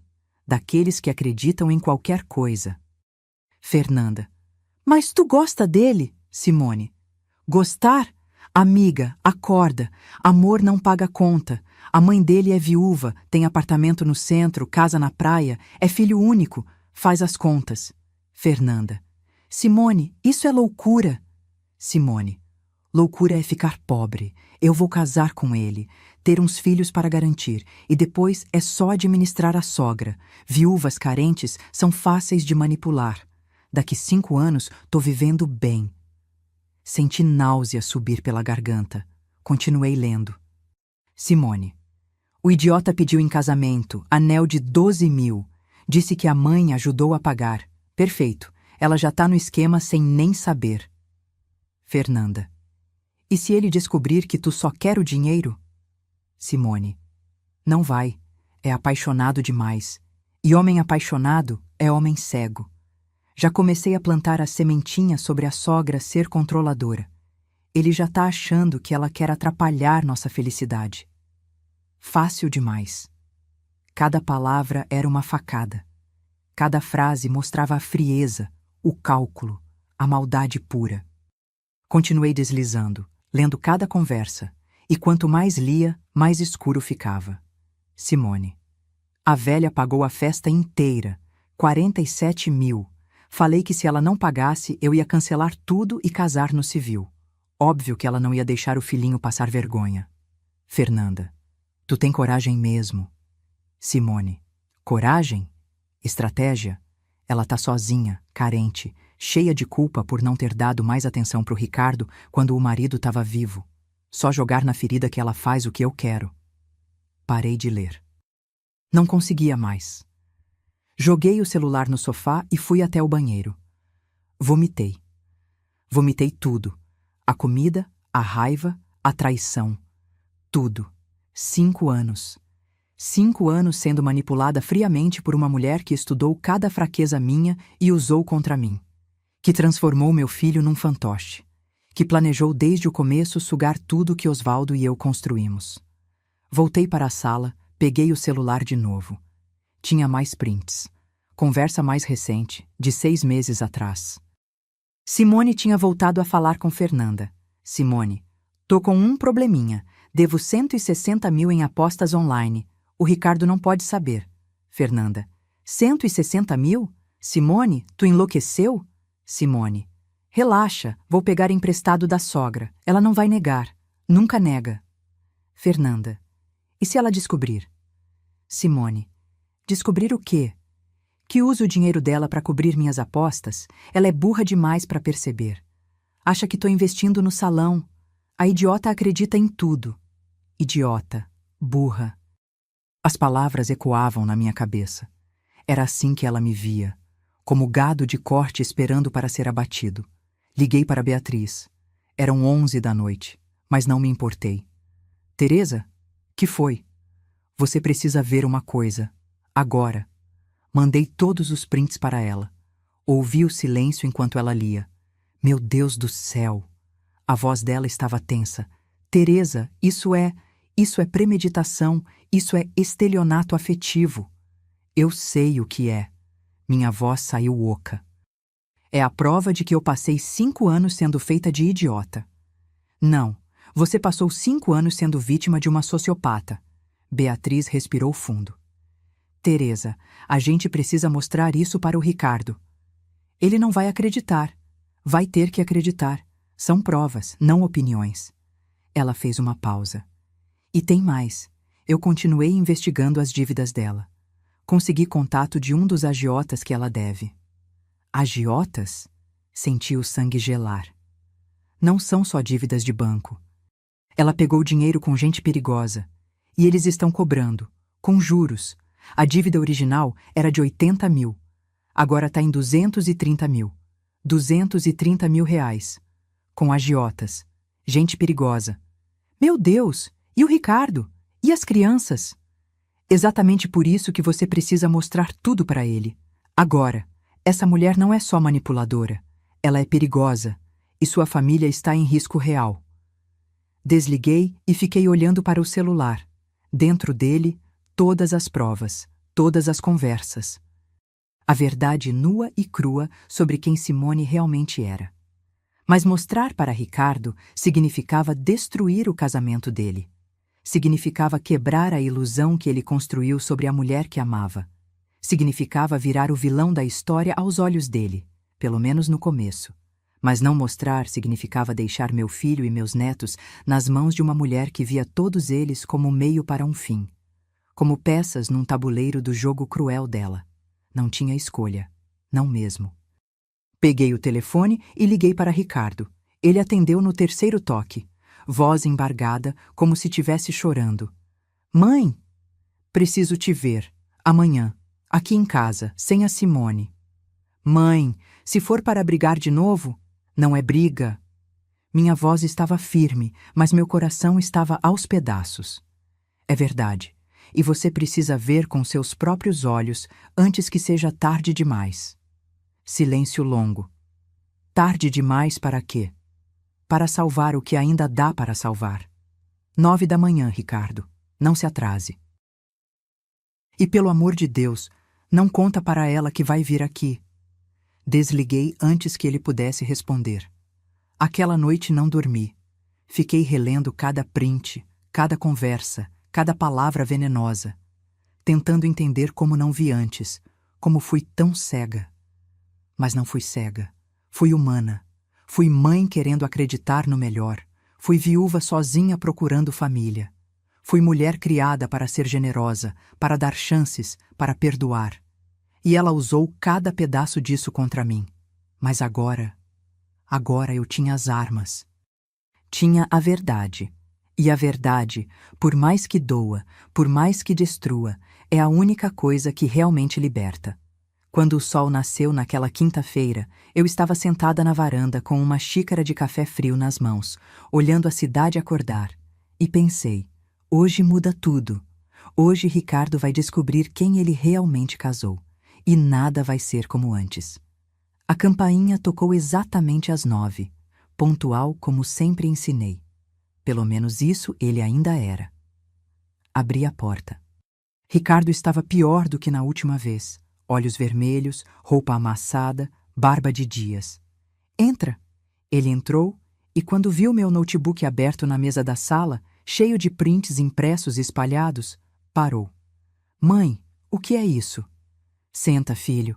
Minha voz saiu mais gentil do que eu esperava. E respira fundo, porque o que você vai ver agora vai mudar tudo. E então, com o coração sangrando, mas a consciência tranquila, comecei a mostrar para meu filho a verdade sobre a mulher que dormia ao lado dele toda a noite. A mulher que tinha nos destruído aos poucos, friamente, metodicamente. E enquanto ele lia, enquanto via as provas irrefutáveis, eu vi o momento exato em que seu mundo desabou. Você já descobriu uma traição tão profunda que mudou sua realidade inteira? Já teve que escolher entre proteger alguém da verdade ou libertá-lo com ela? Continue, porque o que aconteceu depois dessa revelação foi além de qualquer coisa que eu pudesse imaginar. Ricardo pegou o primeiro print com mãos tremendo. Li junto com ele, mesmo já tendo decorado cada palavra. Vi seu rosto mudar de cor, do pálido para o vermelho, do vermelho para o branco. Isso não pode ser verdade. A voz dele saiu fraca, quase um sussurro. É verdade, filho, cada palavra.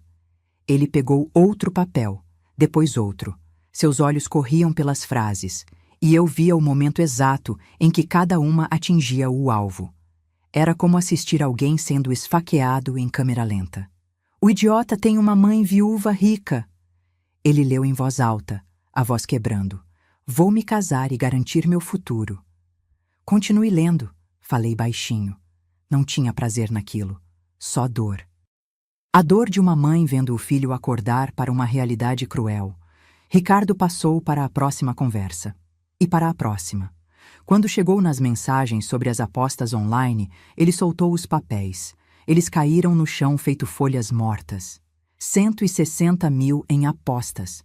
Ele falou para o nada, para o ar. Ela me disse que o dinheiro era para o salão. Eu acreditei, Levantou de repente. Começou a andar pela sala. Mãos na cabeça, respiração acelerada. Reconheci os sinais de um ataque de pânico começando. Ricardo, respira. Fui até ele, segurei seus ombros. Olha para mim. Respira. Ele olhou nos meus olhos e vi meu menino ali. O garotinho de 5 anos que acordava de pesadelo e corria para meu quarto. O adolescente que chorou no meu colo quando a namorada terminou. Meu filho. Mãe, eu não sabia. Eu juro que não sabia de nada disso. Eu sei, filho. E era verdade. Dava para ver que ele estava tão perdido quanto eu estive. Ele se soltou de mim, pegou mais prints do chão. Leu as partes sobre mim, sobre como ela me via, sobre como me manipulava. Vi quando chegou na parte que dizia: a velha patética faz tudo o que eu mando. É só chorar um pouco que ela abre a carteira.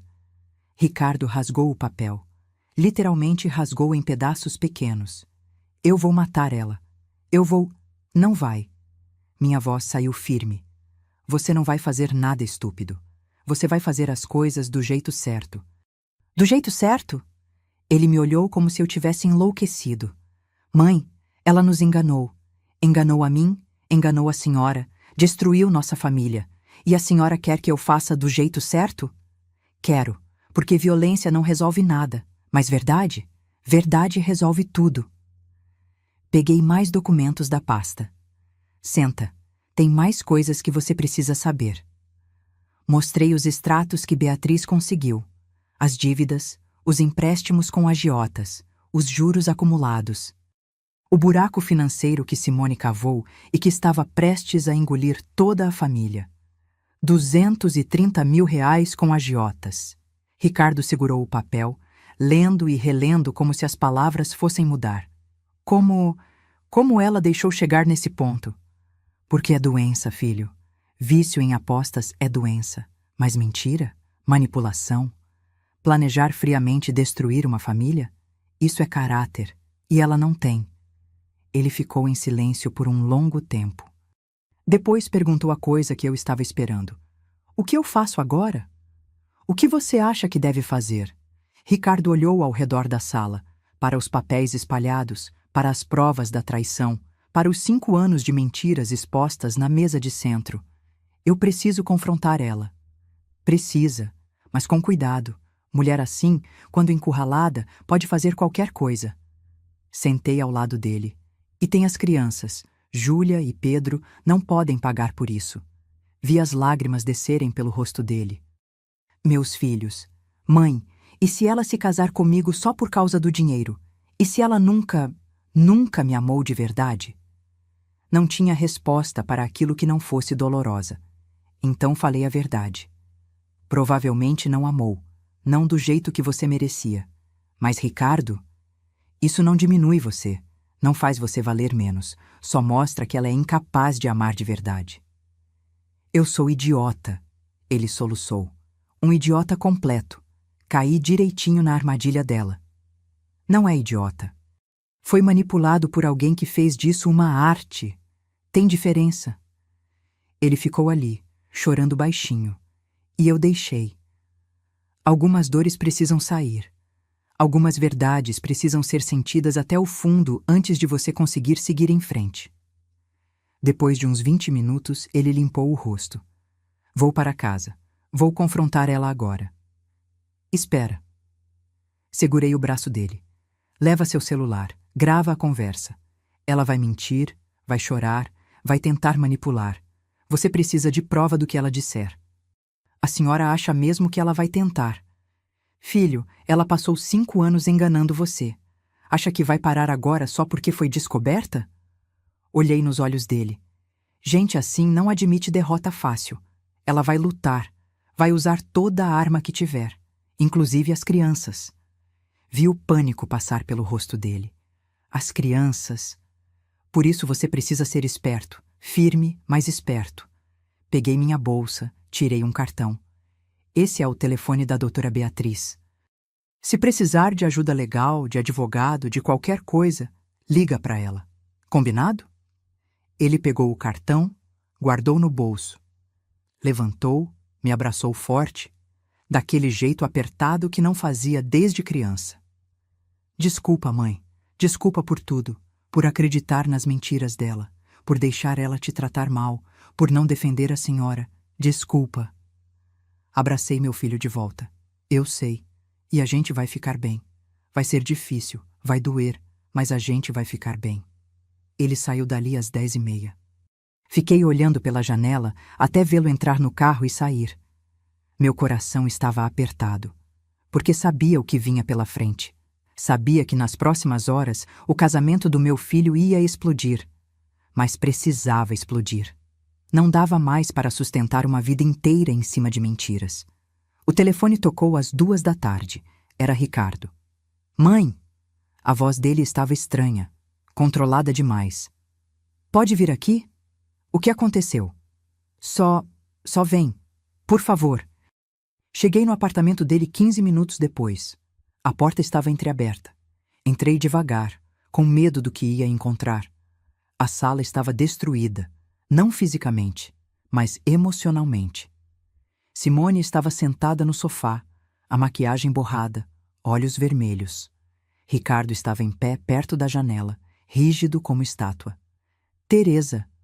Simone olhou para mim e pela primeira vez em 5 anos vi medo real no rosto dela.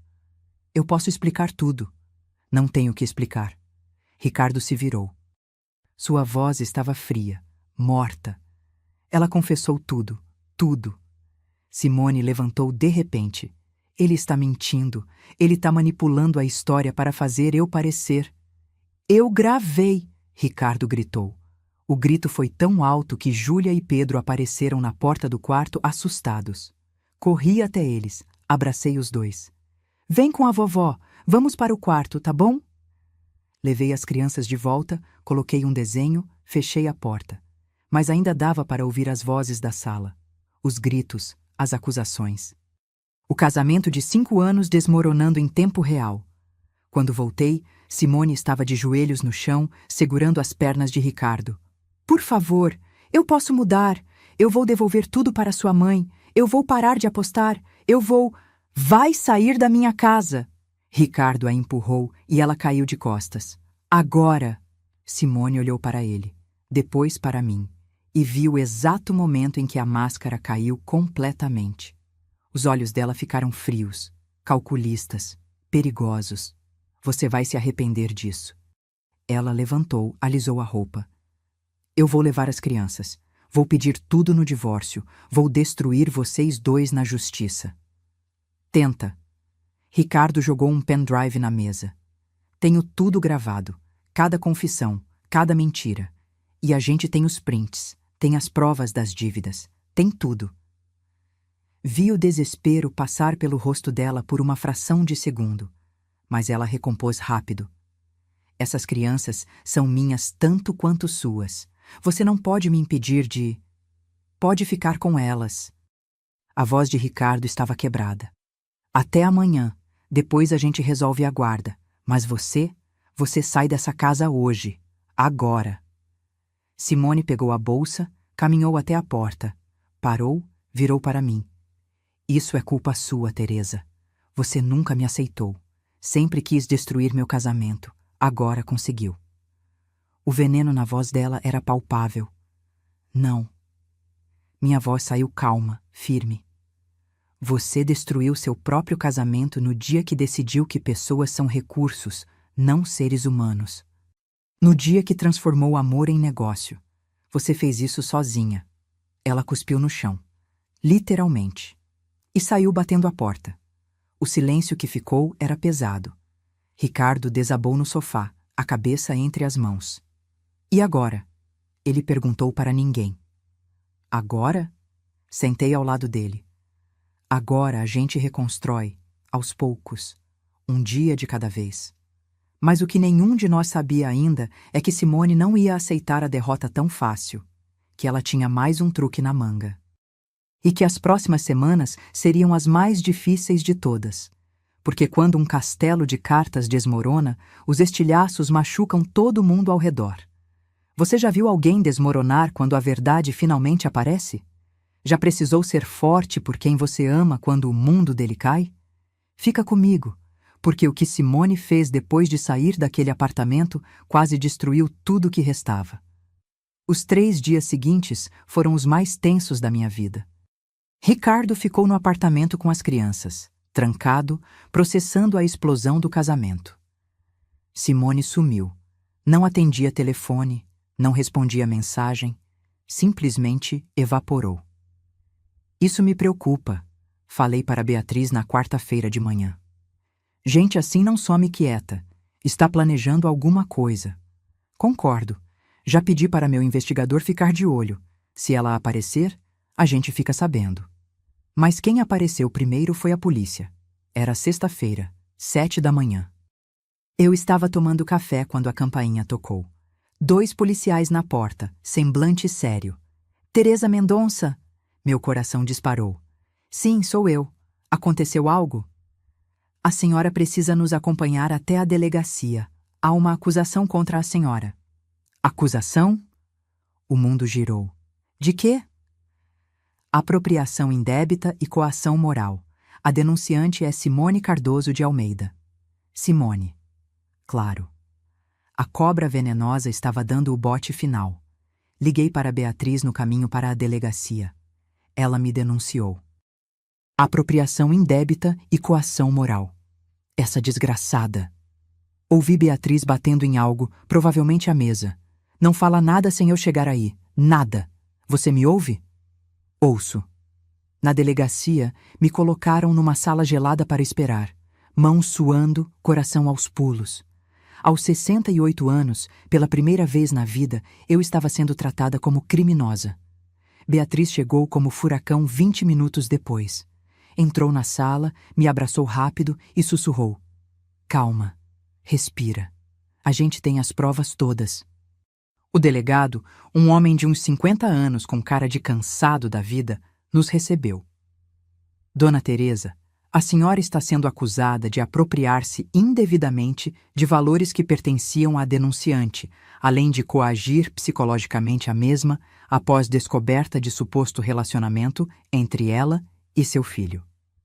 Beatriz bateu a pasta na mesa antes que eu pudesse responder.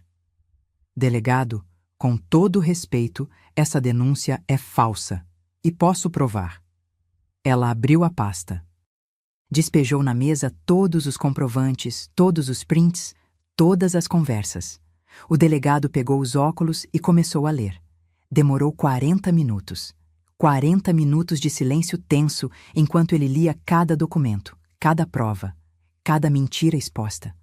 Quando terminou, ele tirou os óculos e suspirou.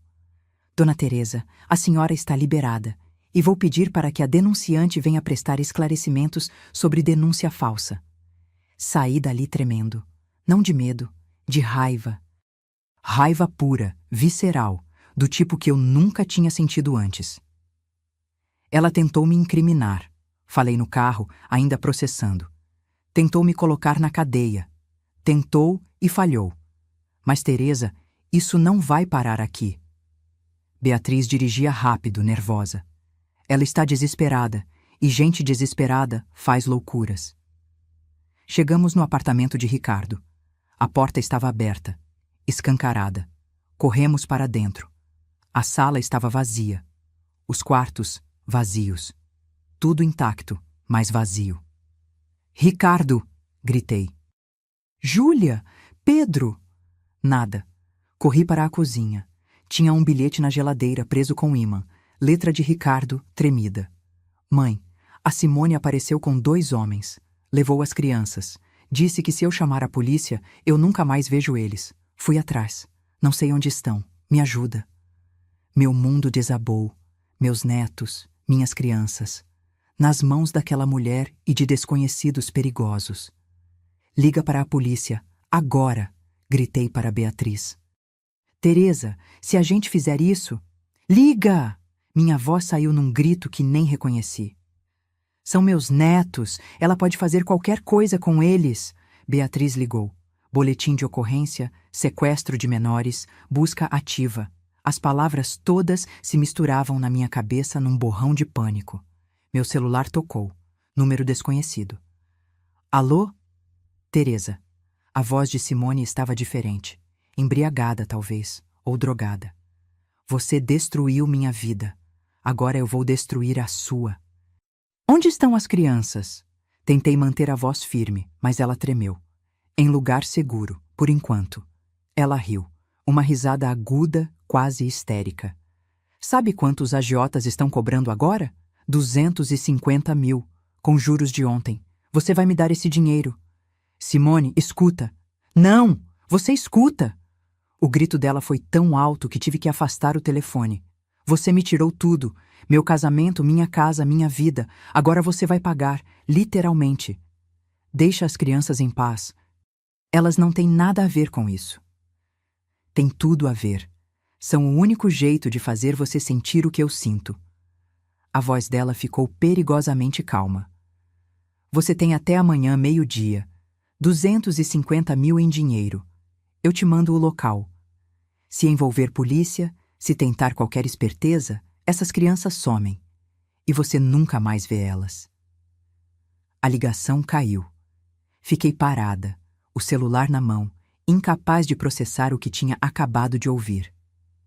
Meus netos, sequestrados, usados como moeda de troca. A gente precisa rastrear esse número. Beatriz já estava ligando para alguém. Agora. As próximas horas foram um borrão. Polícia indo e voltando. Ricardo apareceu às 3 da tarde. Destruído.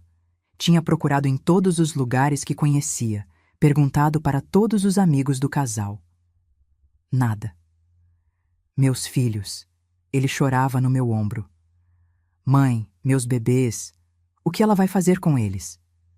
Não tinha resposta. Só podia abraçá-lo e rezar. A polícia rastreou o número. Celular pré-pago, comprado há 2 dias, sem como rastrear localização precisa. Mas conseguiram triangular a última torre, região de Guarulhos, perto de um conjunto de galpões abandonados. Vamos fazer uma varredura na área, o delegado explicou. Mas preciso que vocês entendam. Se ela está com um comparsa perigoso, qualquer movimento errado pode colocar as crianças em risco. Então o que a gente faz? Ricardo gritou. Fica parado esperando ela matar meus filhos? A gente age com inteligência. O delegado era firme, mas não ríspido, e rezamos para ela ser mais esperta do que desesperada. Aquela noite foi a mais longa da minha vida. Sentada na sala com Ricardo, os dois sem conseguir dormir, só esperando. Esperando o telefone tocar. esperando notícias, esperando qualquer coisa. Às 5 da manhã, meu celular apitou. Mensagem de número desconhecido. Rua dos Metalúrgicos, 847. Galpão Azul. Meio-dia. Sozinha. Dinheiro na mochila. Sem polícia ou as crianças morrem. Mostrei para Beatriz, que tinha passado a noite conosco. Ela fotografou a mensagem, mandou para a polícia. Você não vai sozinha, ela disse. Vou. Se for a única forma de ter meus netos de volta, vou. Teresa. Não discute comigo nisso. Olhei para ela, para Ricardo, para os policiais na sala. Eu criei um filho sozinha. Enterrei meu marido. Sobrevivi 5 anos de manipulação. Eu aguento mais isso. Mas não sabia se aguentava. Não sabia de nada. Só sabia que Júlia e Pedro estavam em perigo, e eu faria qualquer coisa, para trazê-los de volta. Às 8 da manhã, fui no banco. Retirei 250 mil reais. O gerente olhou assustado. Dona Teresa, isso é muito dinheiro em espécie. A senhora tem certeza? Absoluta. Coloquei tudo numa mochila preta. Dinheiro pesado. Pesado como minha consciência, como meu medo, como meu desespero. Às 11 estava pronta.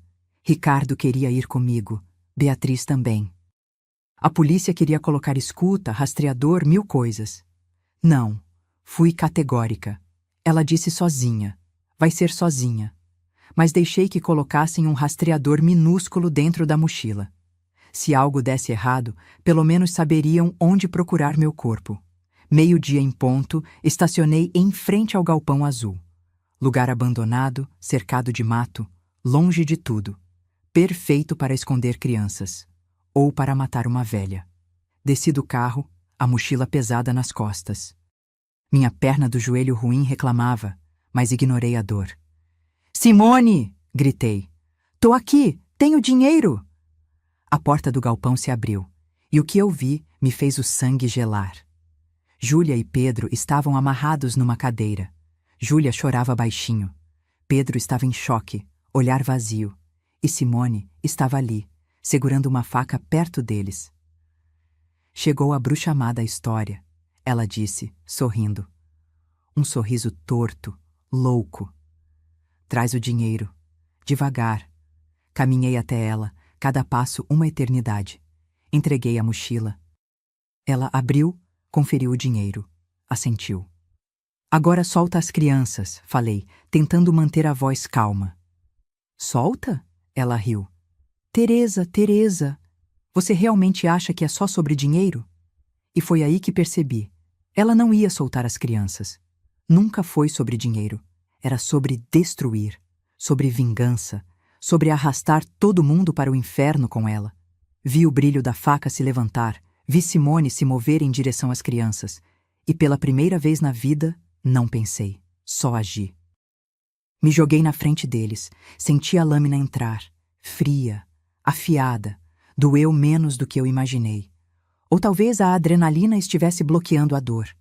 Ouvi gritos, sirenes, passos correndo, a polícia tinha seguido, claro que tinha. Rastreador na mochila. Caí no chão. Júlia e Pedro choravam. Ricardo gritava meu nome. E eu? Eu só pensava, valeu a pena, minhas crianças estão salvas, valeu a pena. A última coisa que vi antes de desmaiar foi Simone sendo jogada no chão, algemada, gritando como animal ferido. E então, escuridão. Você já arriscou tudo por quem ama? Já olhou a morte nos olhos para proteger sua família? A história ainda não acabou. Porque quando acordei naquele hospital, descobri que nem tudo estava perdido. E que, às vezes, a justiça vem de formas que a gente nunca espera. Acordei com cheiro de hospital. Aquele cheiro de desinfetante misturado com sofrimento que é impossível de confundir. Luzes brancas no teto, bip constante do monitor cardíaco e dor. Muita dor no lado esquerdo do corpo. Mãe! A voz de Ricardo veio de algum lugar perto. Mãe, você acordou! Tentei falar, mas minha garganta estava seca como lixa. Alguém colocou um canudo nos meus lábios. Bebi a água gelada, deliciosa. As crianças, consegui sussurrar. Estão bem, estão em casa com a minha tia Sônia. Assustadas, mas sem ferimentos. Ricardo segurou minha mão. Sua mão estava quente, apertada. Você salvou eles, mãe. Você salvou meus filhos. As memórias voltaram em flashes. O galpão, a faca, Simone. Me joguei na frente. A dor. Simone, presa. A voz de Beatriz veio do outro lado. Ela estava ali também, cabelo desarrumado, roupa amarrotada. Tentativa de homicídio, sequestro, extorsão, porte ilegal de arma. Vai ficar muito tempo longe de vocês. Fechei os olhos, aliviada. Depois perguntei. Quanto tempo eu... 3 dias. Ricardo apertou minha mão. Você perdeu muito sangue.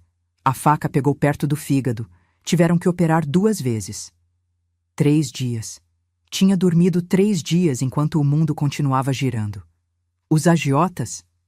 A polícia pegou 2 deles quando foram buscar o dinheiro no esconderijo que Simone indicou para não pegar mais tempo de cadeia. Beatriz sorriu.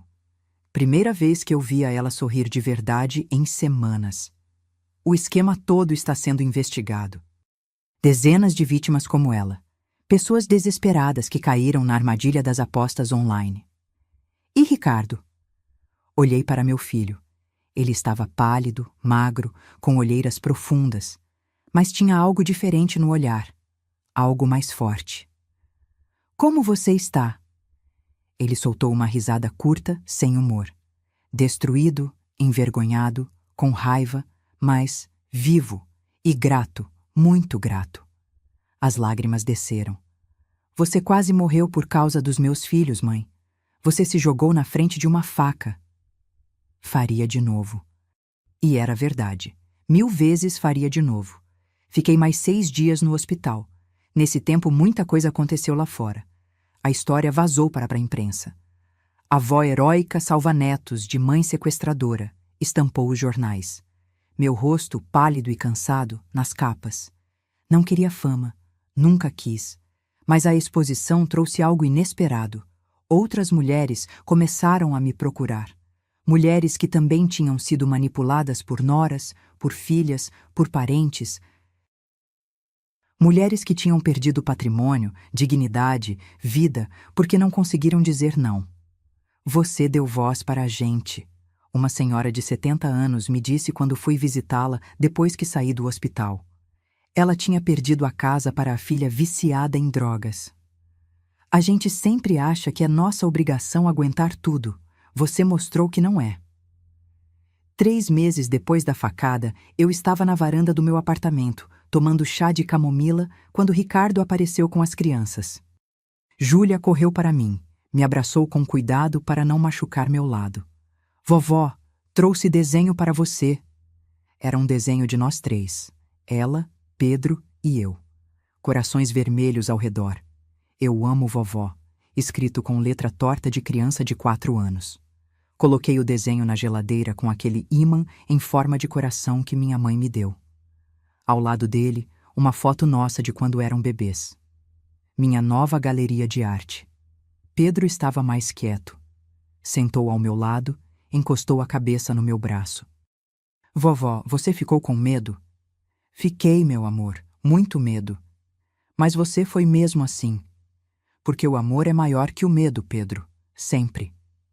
Ricardo ficou na porta, observando. Quando as crianças foram brincar no quarto, ele sentou comigo. Vendi o apartamento, ele disse sem rodeios.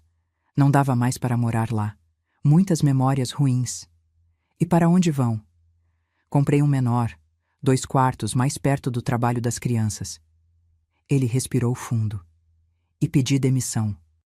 Arrumei emprego em outra empresa. Salário menor, mas sem as pressões de antes. Preciso recomeçar, mãe. Do zero. E as dívidas? Vendendo o apartamento, consegui pagar os agiotas que a polícia não pegou. Fiz acordo com o banco. Vou pagar em 10 anos, mas vou pagar. Cada centavo. Ele olhou para mim. E mãe, sobre os 183 mil que eu te devo... Levantei a mão, interrompendo. Esquece. Mãe, eu disse esquece. Não quero seu dinheiro, Ricardo. Nunca quis, só queria respeito. Só queria ser vista como pessoa, não como banco. Segurei a mão dele. Você está recomeçando. Seus filhos precisam de pai presente, não de pai afogado em dívidas. Considera que aquele dinheiro foi meu investimento no seu futuro, no futuro deles. Ele chorou. Ali, sentado na minha varanda, meu filho de 36 anos chorou como criança. Eu não mereço você. Merece sim. Você errou, mas está aprendendo, está crescendo. É tudo que uma mãe pode pedir. A vida foi voltando ao normal. Um novo normal. Ricardo me visitava todo sábado com as crianças. Não porque eu exigia, porque ele queria, porque finalmente tinha entendido o valor de ter família de verdade. Voltei para a cerâmica. Minha professora, Dona Carminha, me recebeu com um abraço apertado. A heroína voltou. Não sou heroína, sou só uma avó que fez o que tinha que fazer. Isso é ser heroína, Teresa. Foi na cerâmica que conheci seu Alfredo. 72 anos, viúvo há 5, mãos fortes de quem trabalhou a vida inteira, sorriso gentil que iluminava o rosto inteiro. Começou com conversas pequenas, sobre argila, sobre técnicas, sobre como centralizar a peça no torno. Virou cafés depois da aula, virou almoços aos domingos, virou companhia. Não estou procurando casamento, deixei claro desde o começo. Já tive um. Foi lindo. Foi suficiente. Eu também não. Ele segurou minha mão por cima da mesa do café. Mas estou procurando companhia. Alguém para rir junto, para viajar junto, para não estar sozinho quando o mundo pesa. E era exatamente o que eu precisava também. 6 meses após a facada, usei 50 mil reais para criar um projeto que tinha virado minha missão. Instituto Renascer. Um espaço para mulheres idosas vítimas de abuso financeiro ou emocional familiar. Alugamos uma casa em Pinheiros. Oferecíamos assessoria jurídica gratuita, terapia em grupo, oficinas de empoderamento. E cerâmica. Muita cerâmica. Porque descobri que moldar barro é terapêutico. É ver algo bonito nascendo das suas próprias mãos. A primeira turma teve 12 mulheres, todas com histórias parecidas. Filhos que roubaram, noras que manipularam, genros que exploraram, famílias que sugaram até não sobrar nada. Vocês não estão sozinhas, falei na primeira reunião. E vocês não são culpadas. Generosidade não é fraqueza. Amor não é passaporte para abuso. Vi muitas delas chorarem de alívio. De serem finalmente ouvidas, finalmente validadas. 1 ano depois do almoço fatídico, no aniversário de Ricardo, fizemos uma festa pequena. Só família real. Eu, Ricardo, as crianças, minha tia Sônia, Beatriz, Eduarda, Luísa e Alfredo, que já fazia parte do grupo. Ricardo fez questão de fazer o bolo. Chocolate com doce de leite, a receita que eu fazia quando ele era criança. Aprendi pelo YouTube, ele brincou. Não ficou igual ao seu, mas tentei. Provei. Estava torto, a cobertura derretida, mas o sabor estava perfeito. Ficou maravilhoso, filho. Mentirosa. Ele riu, mas estava feliz, genuinamente feliz. Júlia e Pedro me deram um presente. Uma peça de cerâmica que fizeram comigo na semana anterior. Um vaso torto, pintado de cores berrantes, com vovó escrito do lado. É o vaso mais bonito que já vi na vida, falei. E era verdade. Naquela noite, quando todos foram embora e fiquei sozinha na varanda, olhei para o colar de pérolas que minha mãe me deu no casamento. Estava usando ele pela primeira vez em anos. Tinha guardado num cofre, achando que não merecia usar algo tão valioso. Mas agora entendia. Eu sempre mereci. Sempre fui valiosa. Só tinha esquecido disso por um tempo. Peguei o caderno marrom. Aquele mesmo que usei para anotar 3 anos de humilhações. Abri numa página em branco e escrevi: Hoje faz 1 ano que minha vida explodiu. 1 ano que disse não. 1 ano que aprendi a me respeitar. Perdi muito nesse tempo. Perdi a ilusão de uma família perfeita. Perdi dinheiro. Quase perdi a vida. Mas ganhei mais. Ganhei minha dignidade de volta. Ganhei o respeito do meu filho. Ganhei a paz de dormir sabendo que não sou capacho de ninguém. Simone está presa. Vai ficar lá por muito tempo. Parte de mim sente pena, mas só parte pequena. Porque o que ela fez foi escolha. Ela escolheu manipular, escolheu destruir, escolheu o mal. Eu escolhi diferente. Escolhi o amor próprio primeiro, e depois o amor verdadeiro pelos que merecem. Meu filho está reconstruindo a vida. Meus netos estão felizes. E eu estou viva. Completamente, profundamente viva. Demorei 68 anos para aprender que não se pode amar ninguém se você desaparece no processo. Que limites não são egoísmo. Que dizer não é autocuidado. Que você pode ser generosa sem ser idiota. Para quem está lendo isso e se vê na minha história, você não está sozinha. E você não é errada por querer respeito, por querer dignidade, por querer ser tratada como pessoa, não como recurso. Levanta, olha no espelho e lembra, você é preciosa. Você sempre foi, só tinha esquecido. E quando você lembrar, quando finalmente acordar e se respeitar, o universo inteiro se reorganiza ao seu redor. Nem sempre é bonito, às vezes dói. Às vezes você sangra no processo, mas no final você está inteira, e isso vale cada cicatriz. Fechei o caderno, olhei para a cidade lá embaixo, toda iluminada, viva, pulsante, e pela primeira vez em muito tempo, sorri, de verdade, do fundo da alma, porque estava em paz. Se esta história tocou seu coração, se você se viu em algum pedaço dela, deixe nos comentários de onde você está assistindo.